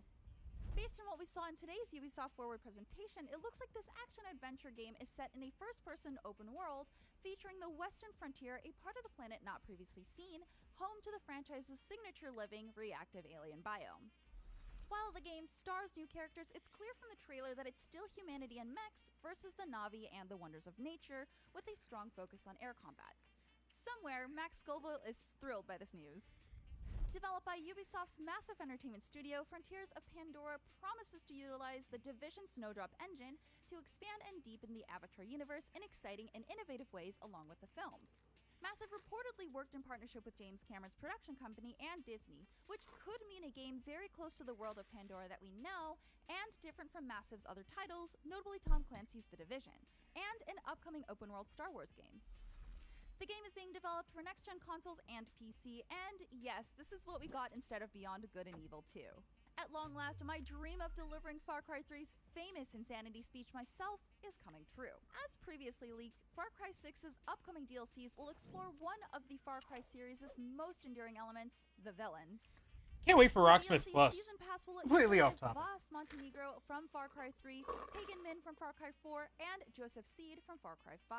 All three previous villains were shown along with surreal first-person gameplay seemingly set in worlds that exist within each big bad's terrifying mind.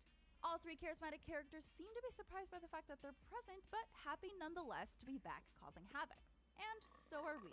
That's not all for Far Cry 6's Season Pass, it will also include Far Cry 3 Blood Dragon in some form. This much-loved 2013 standalone expansion for Far Cry 3 featured a retro-futuristic world and parodied many 1980s action genre elements. Ubisoft and Ari Shankar recently announced a Netflix animated series spin-off called Captain Laserhawk: A Blood Dragon Remix, so it's a somewhat surprisingly good time for Blood Dragon fans. Thanks, Stella. I cannot wait for Far Cry. Speaking of colorful games full of terrifying villains and nightmare animals, the Rabbids are back, and they're teaming up with the iconic Italian plumber Super Mario Oh boy! in Mario and Rabbids Sparks of Hope, officially coming to Nintendo Switch in 2022. We actually got an early look at the game yesterday ahead of Ubisoft's conference when Nintendo themselves leaked the game on their official website. How dare you, Nintendo?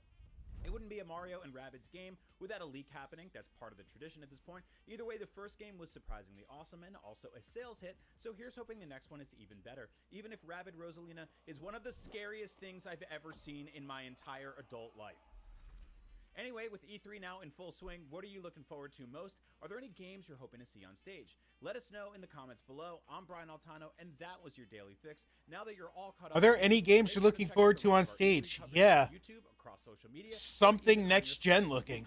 Download the IGN app on all that would be mobile nice. Devices and subscribe to the IGN Daily Fix on Snapchat for all things, everything else, video games, E3, and scary-ass Rabbids. IGN.com. Thanks for watching.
篝火营地是中国领先的游戏媒体，创立于2018年，致力于为全世界的中文游戏玩家提供专业、精准、迅速的资讯情报。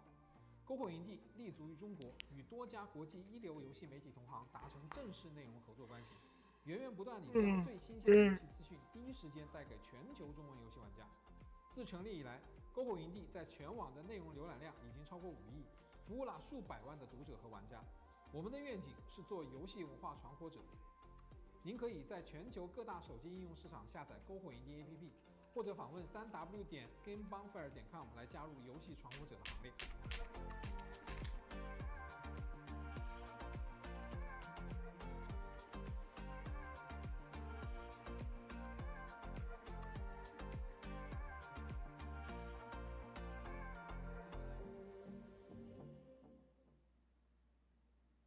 As a part of Play for All, GameSpot will be bringing you the latest gaming news and announcements, interviews with developers, the biggest press conferences, and lots more. Play for All is our yearly online event that combines the excitement and announcements of E3 with charity live streams the following week, with lots of special guests who are going to help us raise money for able gamers. So join us in June for E3 and Play for All on GameSpot.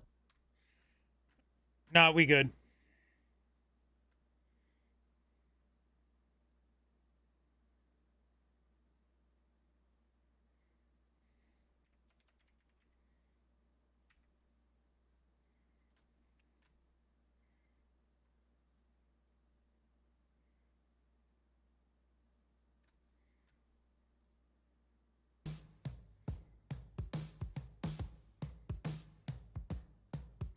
Whatever, just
minute and a half, boys.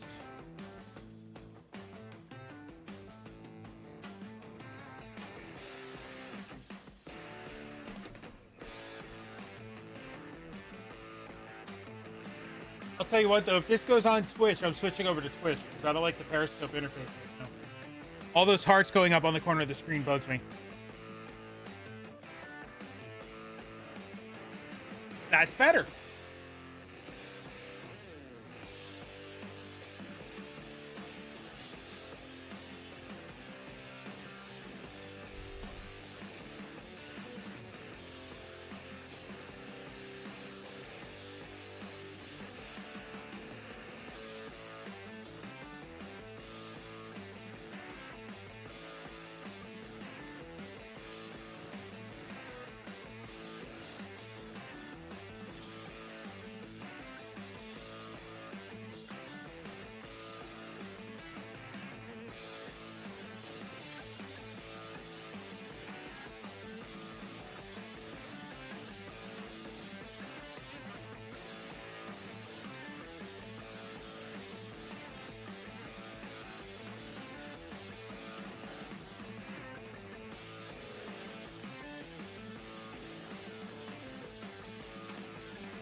Hello and welcome to the Back 4 Blood PvP Showcase. If you don't already know, Back 4 Blood is an upcoming 4-player co-op zombie shooter made by the creators of Left 4 Dead.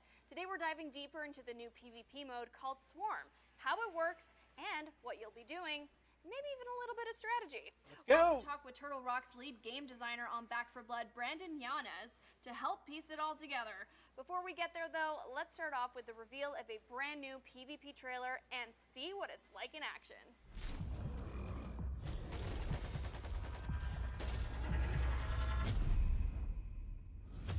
This is gonna be fun as fuck.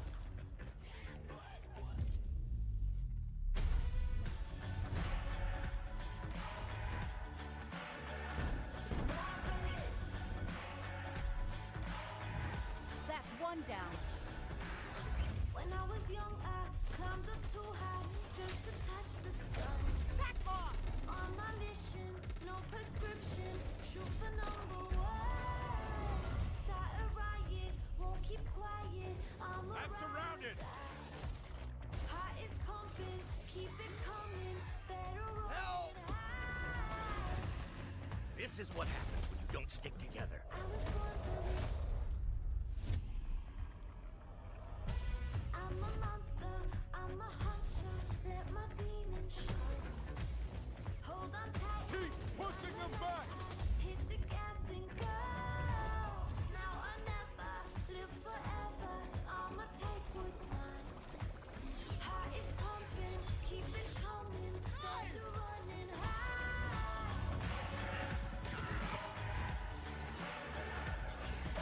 Feel that fever, lightning strikes. Dangerous like dynamite.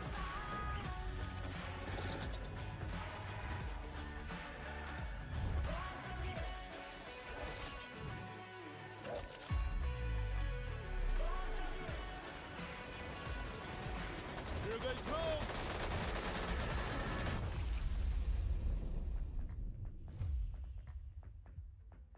Man, I can't That wait. looked intense. So there you have it, guys. Back 4 Blood's PvP mode Swarm. To hear more about it and to take a deep dive into the gameplay and the mechanics, we have Turtle Rock's lead game designer on Back 4 Blood, Brandon Yanez.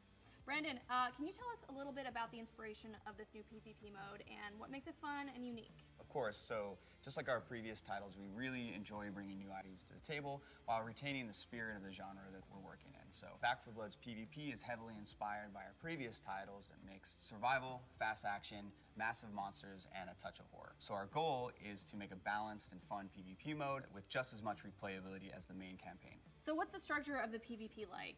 Do you play in rounds?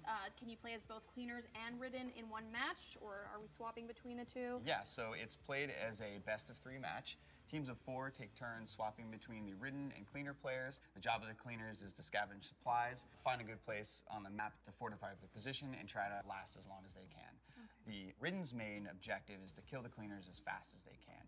So this is achieved by choosing the right ridden to counter the other team's strategy, using mutation upgrades, and by coordinating attacks with other AIs and players. As the round progresses, the swarm I'm moves in, gonna be so buying increases this day the one. size of the ridden attacks and shrinks the playable space, sometimes forcing the cleaners out of their favorable positions, right? So when a cleaner team is wiped from the field, the points are scored for how long they survive. Then both teams swap, and then they go at it from the other side. The team that runs the clock the longest as the cleaners is the winner. Now, I understand you can play as all the different cleaners in both co-op and PvP. Do you have a favorite character that you play as? So I have a couple. I play Mom a lot. She's a badass with a sawed-off shotgun. She adds a lot of survivability to the team. She can also instantly help teammates that have fallen during battle. All of our cleaners have special perks, so that one is hers.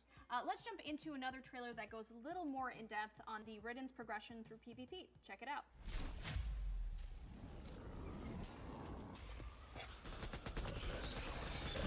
This was something that was sorely lacking in Left 4 Dead.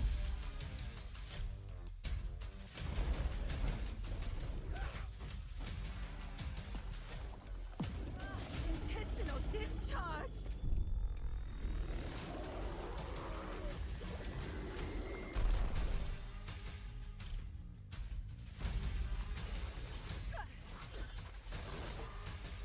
Ah, shit. You.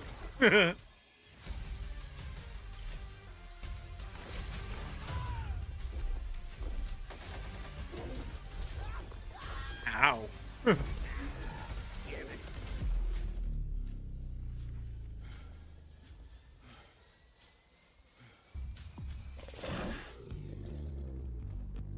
No witch? That's upsetting.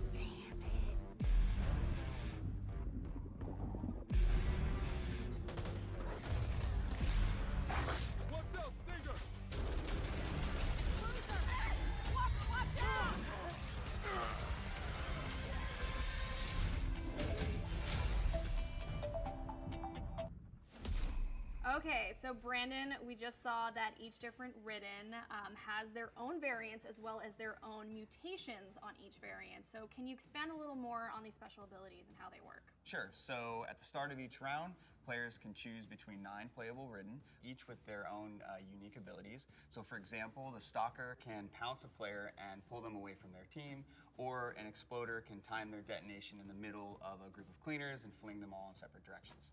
Now, knowing that each Ridden has these different abilities, how do they change and improve throughout a match and improve the Ridden's chance of winning? So as the Ridden battle against the cleaners, they gain points. They can spend these points on team-wide upgrades called mutations. Mutations upgrade and improve a lot of different things on the Ridden side, from adding effects to their abilities. They might buff the common AI waves in size and strength. So the really cool thing is so they affect the whole team, and they persist between rounds. So as a Ridden team starts to coordinate their upgrades, things can get pretty wild. What are some strategies that the Ridden team can take on in order to get a leg up on the competition? If the cleaners are really sticking together, you can swap to the Wretch and vomit on their location. That's going to cause them to spread out, right? This is going to open up a whole bunch of opportunities for your other Ridden players to attack, right? So if you get them to spread out and there's a Stalker nearby, Stalker will use the Chaos to grab one of the cleaners and drag them off into the swarm. The Wretch's vomit also slows their victims, so if a tall boy who's naturally pretty slow can attack one of those slowed characters, they're going to really be able to pummel them. Another good one is if a Exploder waits for a cleaner to go revive their friend, they can use that as an opportunity to charge in and detonate on them, sending them flying and doing a massive amount of damage. Whew, sounds pretty brutal. So with that being said, which is your favorite Ridden to play as? That has to be the tall boy. It's pretty easy to pick up and play, and I have a lot of fun hitting cleaners across the map. Speaking of fun, let's talk about weapons. Now, throughout the trailers, you can see a number of different weapons. Can you go a little deeper into what those weapons are and how they work? So we really wanted to expand on the amount of choices the player had in Back 4 Blood with their weapon. So of course there's handguns, shotguns, LMGs, SMGs, sniper rifles, and a whole bunch of other types of weapons, each with sort of like a unique character feel to them. Now, how deep does this weapon customization go? I really want to know. What are some of the different attachments and options, and how do they change the gameplay overall? Absolutely. So there's a lot of different customization options for your weapons. So throughout the world, you can find scopes, silencers, stocks, sights, all that good stuff. You can mix and match them, so there's a ton of options. Last question. Do you have a favorite type of weapon? Absolutely. So as I said earlier, I really enjoy playing Mom, so her shotgun is definitely at the top of my list. Ah, that's a solid choice. All right, we've learned a little bit about how it all works, the cleaners, the Ridden, the mutations, as well as how the customization works for the weapons. Thank you so much for joining me, Brandon, and for giving us a little bit more detail on Back 4 Blood's new PvP mode, Swarm. Thanks for having me. I can't wait for everyone to get their hands on this game. We're all really excited. I can't wait either. The good news is that you guys won't have to wait too long. There's an open beta coming up on August 12th with an early access portion on August 5th available to those who pre-order. That's all for today, but Back 4 Blood still has a lot more to reveal in the coming months, so stay tuned. That's it? Bye.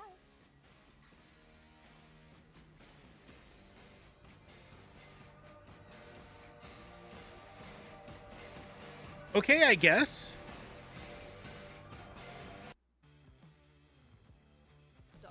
YouTube.com/GameSpot, Twitch.tv/GameSpot.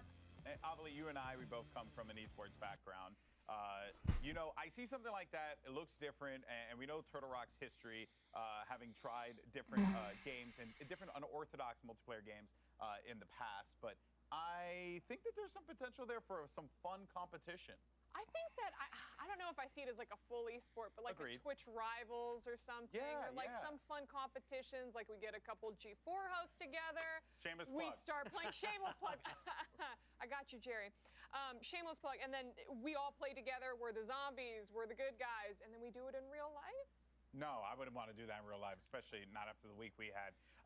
Damon, though, I know you're a single-player guy, but I know you also played a decent amount of Left 4 Dead. So because of this Back 4 Blood, what I like about it is, yes, it is, you know, a PvP, but it still pulls back to the single-player experience very well. And I think for that reason, it should appeal to folks who maybe don't really want to dive into PvP, but enjoy, you know, the gameplay mechanics. I think there's actually a character or a class just for people like me in the PvP, and that's the Exploder. Yes. I'm gonna die a lot, but if I can take out a few enemies with me, I don't mind dying so much. Yeah, exactly.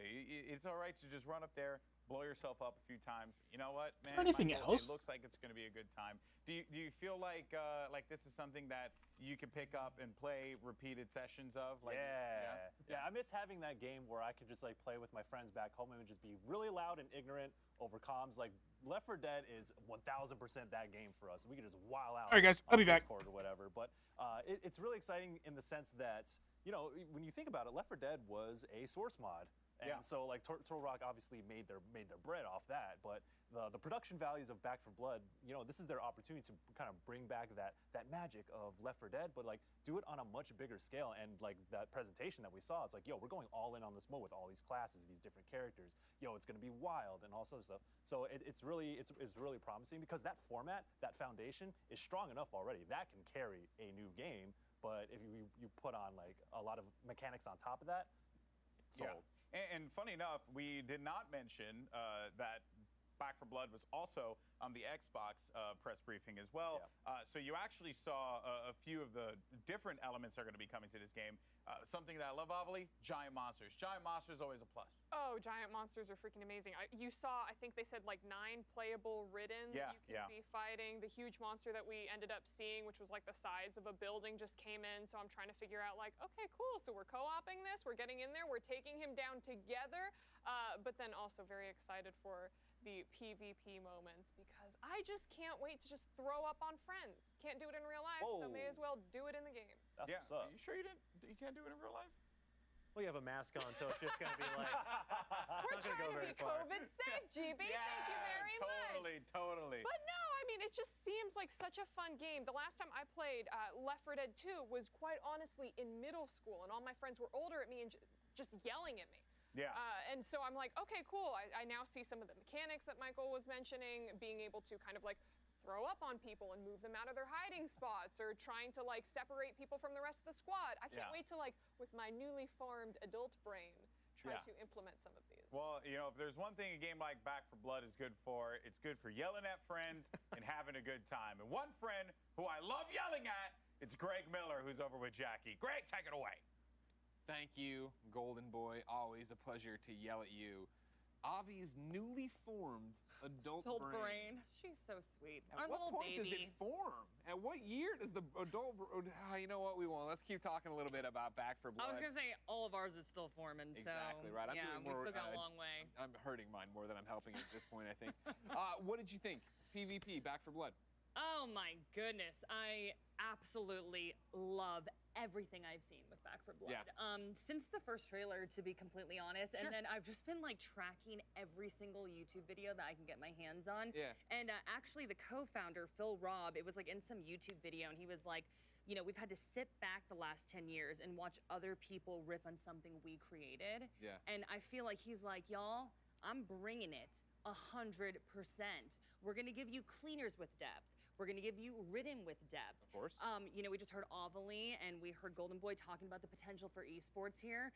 You know, I was talking to you, I said, wow, do you think there could be the potential for that? So a lot of people thinking that as well. I think they're bringing their A game, and I have loved everything I have seen. I adored Left 4 Dead, but I only played it co-op. I've never been the PvP person. You're a and lover, not a fighter. Well, it's interesting to get to this point now, you know, in 2021 and talk about this and look for what we just saw from this presentation, because I can see me and my friends playing that. I can see Kinda Funny doing streams of that. Oh, yeah. And I think this round, you know, best of 3, switch sides, go through who can clear it the fastest in the time. It gets really interesting really quickly. When you have somebody, and I think also about how I guess my, you know, since as old as I am and as long ago as Left 4 Dead 2 was, the way my gaming preferences have changed, because I still think of it as Left 4 Dead and what I do with Left 4 Dead, but in reality, right, there's, for me personally, been Predator Hunting Grounds, there's been Friday the 13th, there's been these different things that are challenging me and my friends groups to go at it, and then switch up the teams, right? When somebody like Snowbike Mike comes in and is way too powerful and is too good as a cleaner, we'll put him over on the Ridden side and have that try to balance for it. I thought it sounded really good. I'm right there with you. I like this idea of, one of the things they were talking about is, you know, for every round, the area of play shrinking, so that it does become, you've sat there, you've established your base of operations, and now you've got to move all the way over there. You know I'm all about that battle royale, so I was like, okay, I'm here for that for sure. So who do you think you're gonna pick? I was leaning towards Holly with the bat. You know me, I'm all melee over here. I'm with the shotgun. I mean, like that's a pretty good one, right? You know what I mean? Mom with the shotgun. You can't beat that for And then, sure. I mean, what about when you think of the Ridden? Who are you thinking? Honestly, Avali stole my pick. I want to vomit on people. Really? I do. I'm just like, that was too fun. Though being the exploder could be. I agree with Damon as well. That could be really fun. See, too. Crusher, I think I'm in line for. Get them, squeeze them, go. But again, it'll be about building, you know, teams together. 9 playable Ridden, a whole bunch of different stuff. Oh my goodness, we could talk Back 4 Blood for days. I have like pages Yeah, I know, right, pages. But want even more details, Back 4 Blood's lead producer sat down with our partners at Reddit for an in-depth AMA. Check it out. All right. I am back.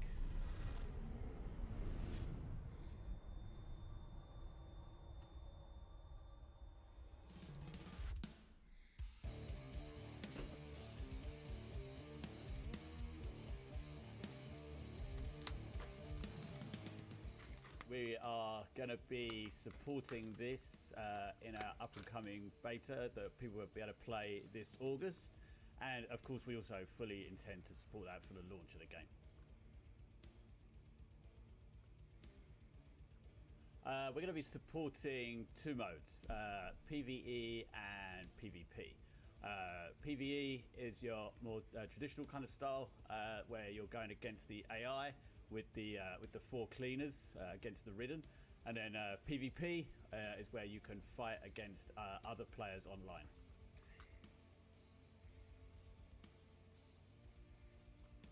In PvP, we have a separate progression tree that we call the ZMS, which is the Zombie Mutation System. As you play through the game, we grant points to players depending on how well they're doing during each round, and then they're kind of free to spend those points on upgrades to the different zombies that we have, just so we can, you know, they can make them more powerful, cleaner killing machines.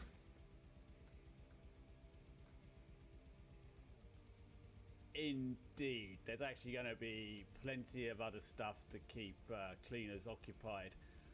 When you're going from safe room to safe room, we're going to have special events in maps.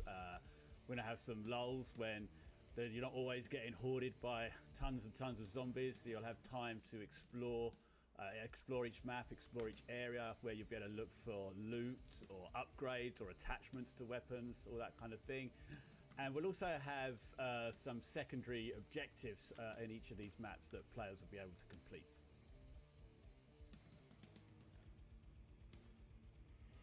So yeah, as you say, ADS wasn't in Left 4 Dead, but we're certainly fully aware that a lot of games these days do support that feature. It's pretty common.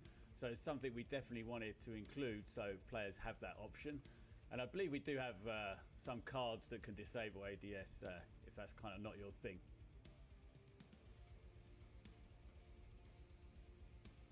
Ooh, I'm probably going to go for 3 different cleaners just to be awkward. I know you only asked me for 1, but I like playing Mum a lot.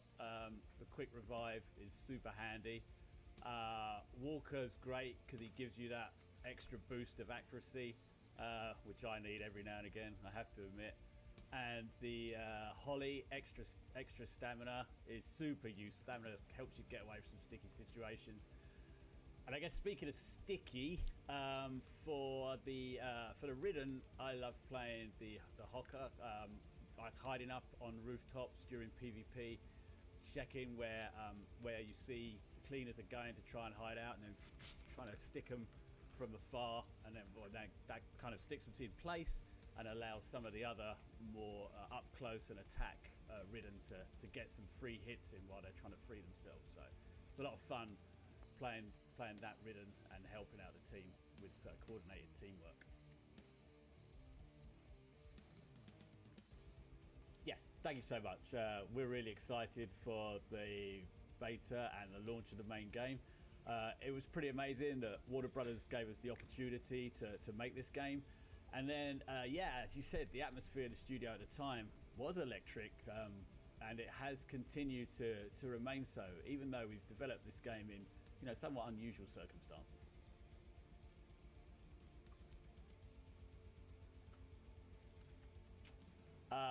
These Ridden can certainly mutate into all sorts of different shapes and sizes, so who knows what monstrous thing they might turn into next.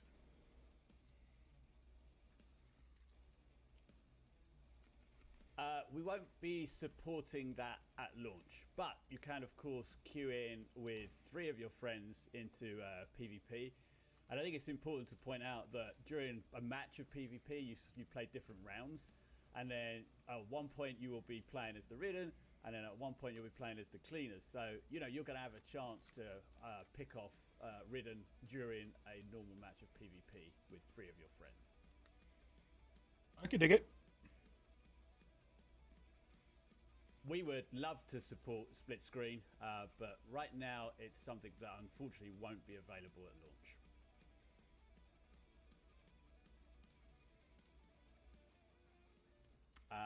We don't currently support that, but you can build different decks with the card system, and that'll give you the option to take, maybe like reload speed you like, which another character has. So you can add that to your deck, and you can start customizing your character that way. So you would have similarities to some of the Cleaners' abilities. Okay, thanks for hanging around. Give me the opportunity to answer some of these questions for you.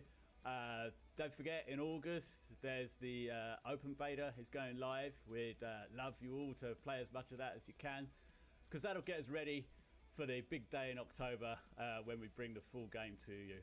Look out. Get ready. Back 4 Blood.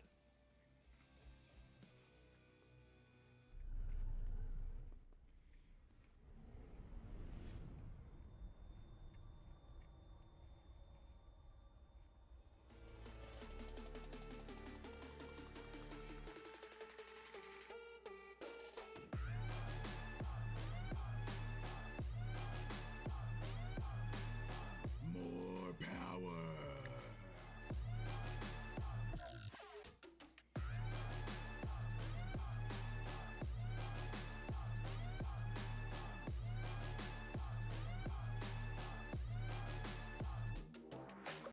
IGN Summer of Gaming has officially partnered with Yeah, it's gonna be a big no for me, dog. 21.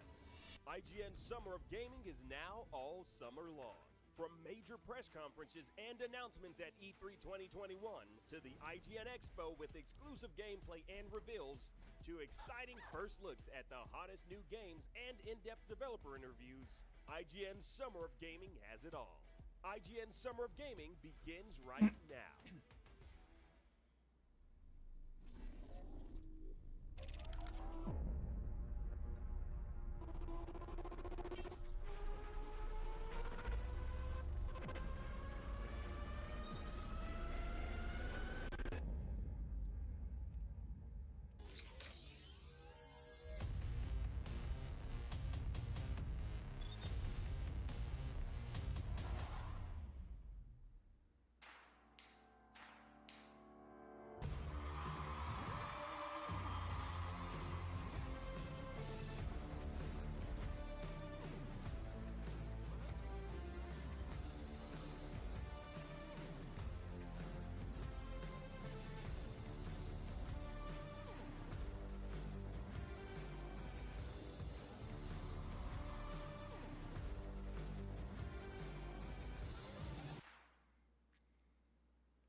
I grew up where you would buy games and they were big floppies, not the little diskette floppies, but like the big floppies. I wonder if they're going to be doing the PC Gamer Show on here, or if I have to go to like PC Mag. Internet came about, and it was like AOL 1.0. This is like when it was black and white, and you'd connect, and you'd have the external modem, and I'd be yelling upstairs, I'd be like, "Don't pick up the phone," because it would kick me off the internet, and I would be so upset. And I was just like, "Oh my god, this whole world was being unlocked for me."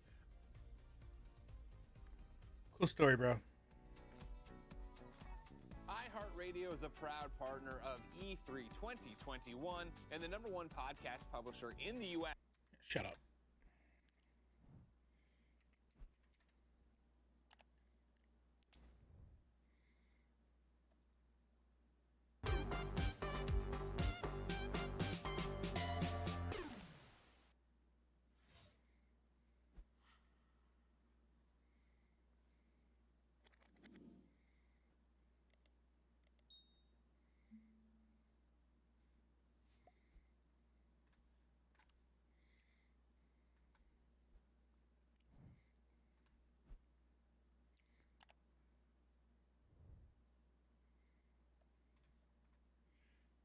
Well, we got that.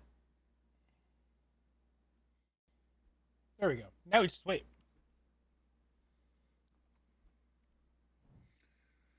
How much? Is there anything else today? Future Game Show is at 7. I'm probably not going to mess with that.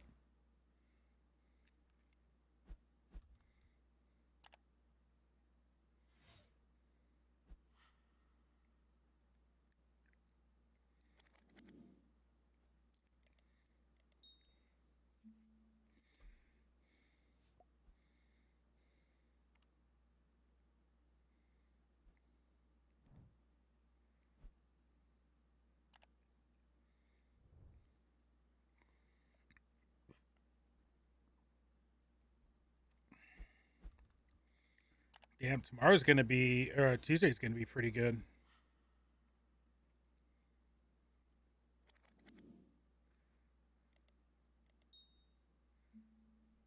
Wow, EA's not even touching E3 this year. They're not doing anything until, 2 days before my birthday.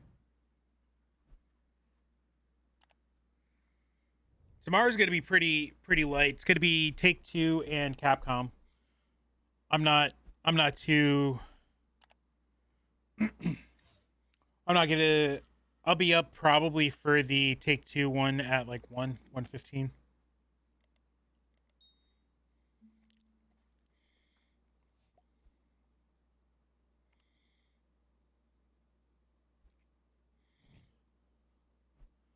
Okay, PC Gamer's live. Or is it?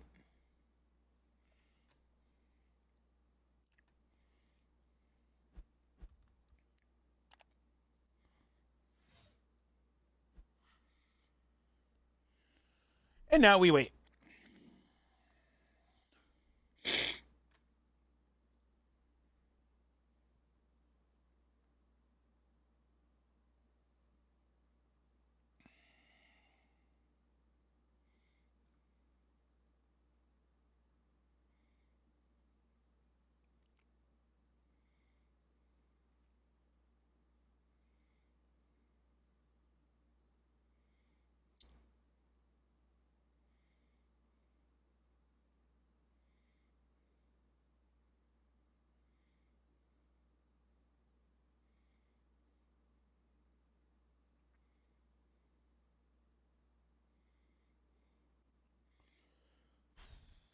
Wow, it should be going live now. PC Gamer, you good?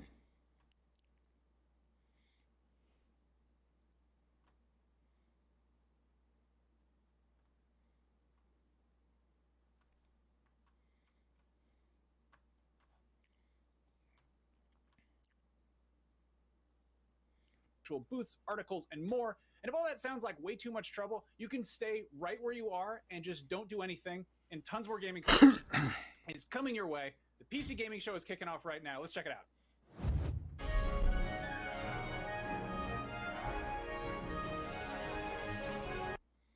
Okay.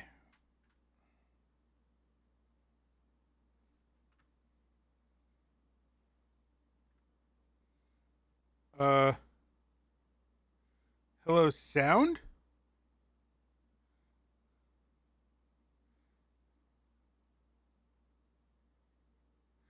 Rip.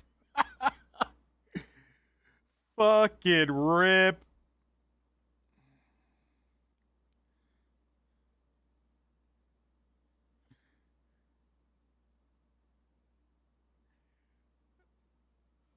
God. Well, rip on that. We're able to finance this year's PC gaming show by, you know, selling all those black market graphics cards you've been hoarding. Ah, yes, a crime with absolutely no real-world consequences. Hey, Frankie, wait a minute. Is that a 65-ton catapult mech model CPLTC-1 as featured in MechWarrior 5 Mercenaries? Sean, I always knew you had immaculate taste. It most certainly is.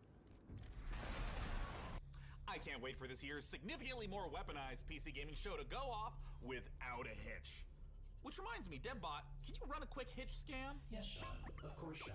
Running the hitch scan. Oh, and I also want to warmly welcome someone new to the crew. Mika Burton, welcome. Hi, everyone. I'm so happy to be here and look forward to bringing all of you fresh new PC games and hardware. Hitch scan complete. Now I know why I've never watched the PC gaming show. 665 possible futures. Hooray! Yeah! So what's the plan, Cap? Well, Frankie, Debbot's gonna send you the coordinates for your first target, now. Your targets might be exclusive interviews, trailer premieres, or any number of amazing new computer games to beam down to the fine people on Earth. Mission received. Now, this is gonna continue until all the targets are acquired and our mission is completed smoothly and without a hitch. Isn't that right, Debbot? Yes, no hitches located, Sean. Not a single hitch in sight. But first, let's teleport down to the stage to check in on E3 happenings. The only reason we're allowed to legally be back on Earth.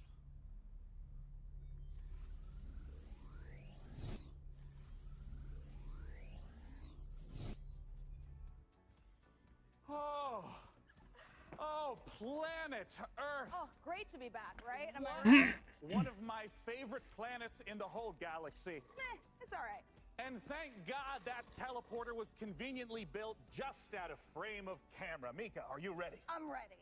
Well, ladies and gentlemen, hello and welcome to the PC Gaming Show 2021. It feels great to be back on a live stage once again.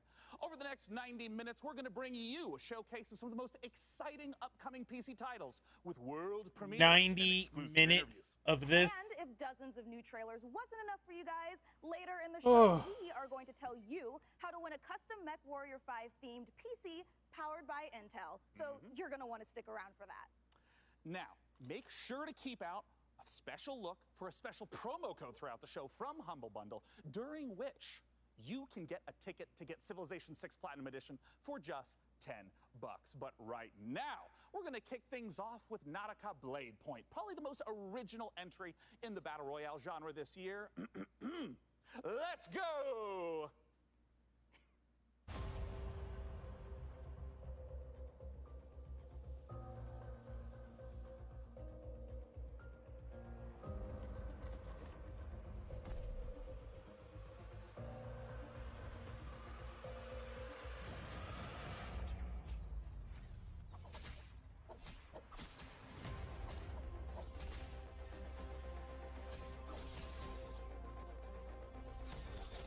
Damn, that's just cruel.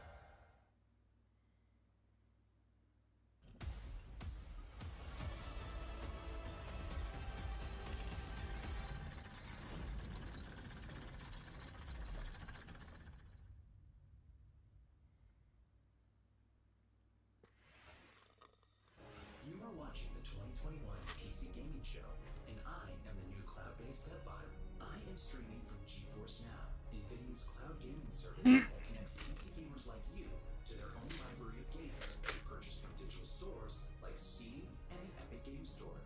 Coming up, Dying Light 2 and Orcs Must Die 3. But first, a trailer for Humble Games' Dodgeball Academia. And be sure to check out GeForce Now, currently available for PC, Mac, Shield, Android, Chromebook, and iOS. Visit GeForceNow.com to learn more.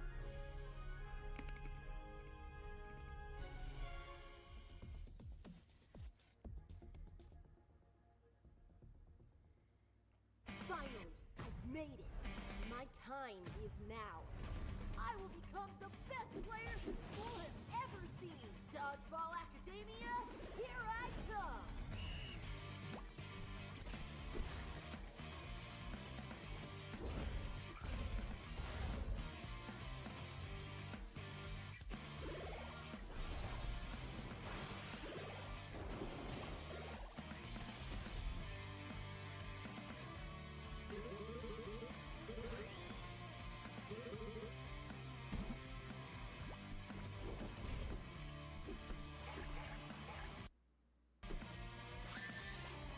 About to say, audio's gonna go out on this one too?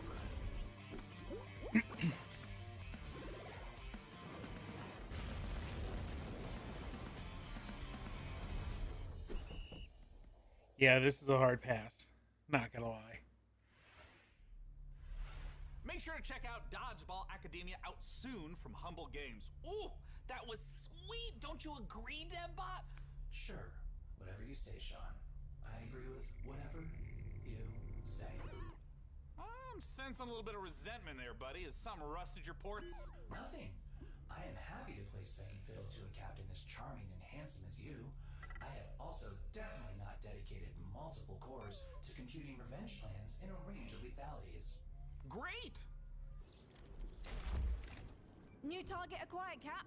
It looks like Chivalry 2 with a special word from Steve Piggott, CEO and creative director of Torn Banner Studios. Hey guys, Steve Piggott, founder of Torn Banner Studios and creative director on Chivalry 2, which just launched 5 days ago. I'm so happy to be here at the PC Gaming Show.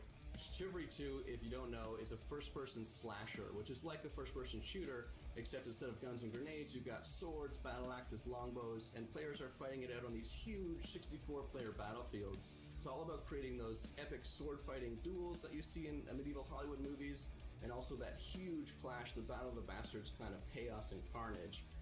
So the post-launch support plan is going to look like a mixture of mid and massive level content updates coming out across this year.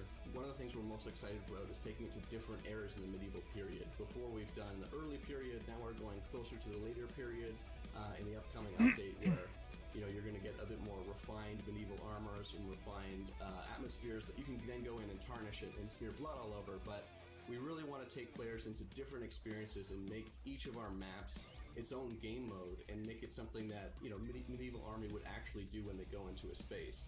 And when you come across these pristine gardens and this beautiful castle, you get to tear it all down and cause it's a canvas for your destruction.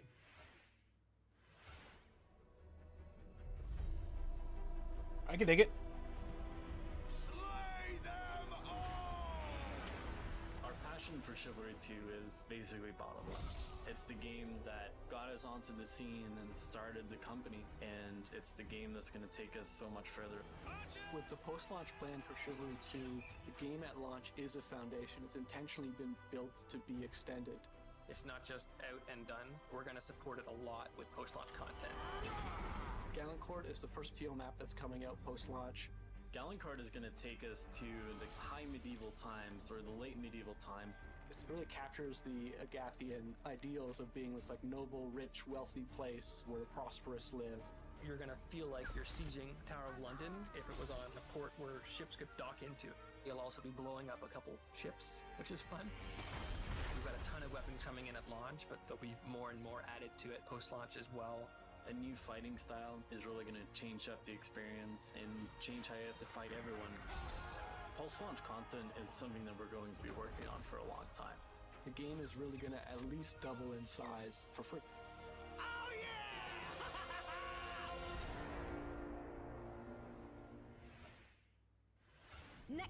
we have an exciting look at Dying Light 2, and make sure to stick around to find out how you could win a custom Mech Warrior PC from our friends at Intel.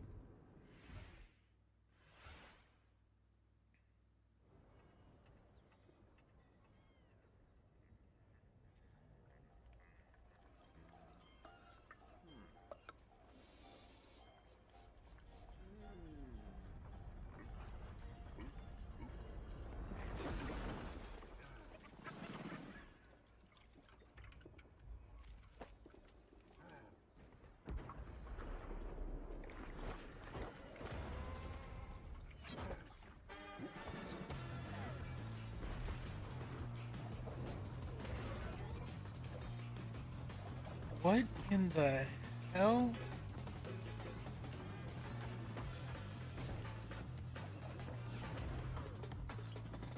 This don't look like Dying Light 2.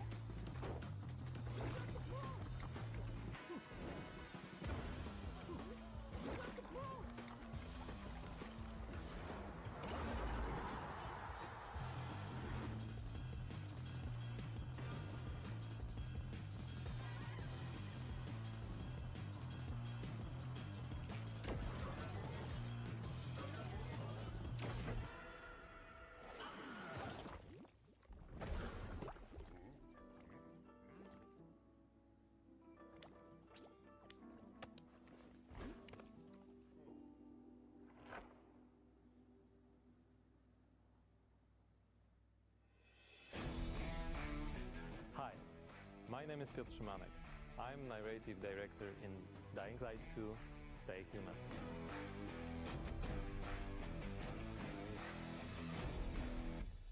Today, especially for the viewers of the PC Gaming Show, I'm gonna tell you a little bit about the Dying Light universe. So, stay tuned. Every tragedy begins somewhere. This one started with a virus that escaped from Haran, the city we met in the first part of the game, and it reached the whole world, including the city where Dying Light 2 takes place. Remember January 6, 2025. That day, later known as Black Monday, the military ordered chemicals to be dropped on the city. It was a mistake, a huge mistake. The chemicals mixed with water penetrated the soil, killing plants, turning most people into bloodthirsty monsters. Don't think of them as zombies though. They are more like half-alive, suffering people who attack everything that lives as a result of their pain and rage. Are we sure this is 2025 and not 2021? Took refuge on the rooftops. A new order has been born in the city. People live on the rooftops, monsters in the streets. Nobody in their right mind would dare to come down. Well, let's say almost nobody. The exception is the main character of Dying Light 2, Aiden. But why is he braver than others? How did he develop such a unique parkour and combat skills? Believe me guys, I would gladly answer all these questions, but I'm not here to spoil it for you. Let me tell you one thing. Same nightmare haunts me every night. I'm locked up with other kids. I don't know what he did to me, but he did it every day. Over and over. Looking for something he couldn't find. The worst part was that he did the same to my sister. I'll never forget her scream when they separated us. What could I do? They had rifles, and we were 5 years old. And there was a fire, explosions, chaos. I got away. Soldiers took me out of the city, but my sister stayed there. My Mia. I left her. We meet Aiden as one of the many, many children undergoing mysterious medical research. The last thing Aiden remembers from that time is extreme pain, then a fire, and a little girl that was being tested with him. Her name was Mia. She was his sister. What happened next after the fire? Is Mia still alive? The following years haunted Aiden with these questions and with guilt over leaving her.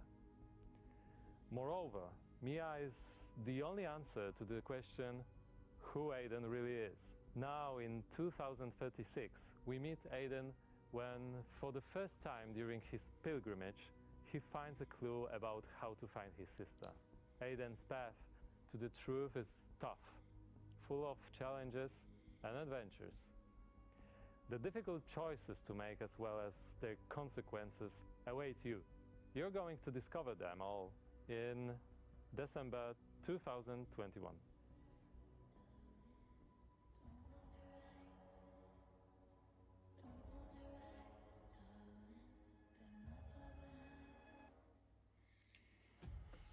Ooh,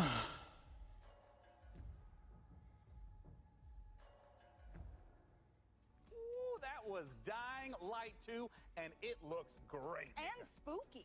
Whew, well, we are here back on the E3 stage so we can get closer to your comments and reactions to what you're seeing on this year's PC Gaming Show. That is right, Sean. So you out there, keep your comments coming in.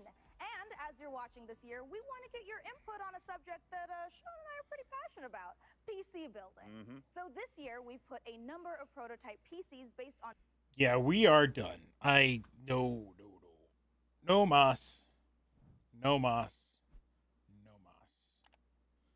That was really hard to stomach. So we're not gonna do anymore. I'm actually gonna call it here. I'm gonna go sit down, watch some TV, eat dinner, like actual dinner, not Lunchables. I'll be on tomorrow. I think one. Actually, I don't even give a shit less about Take-Two at this point. We'll be covering Capcom later on tomorrow. So I'll see y'all tomorrow.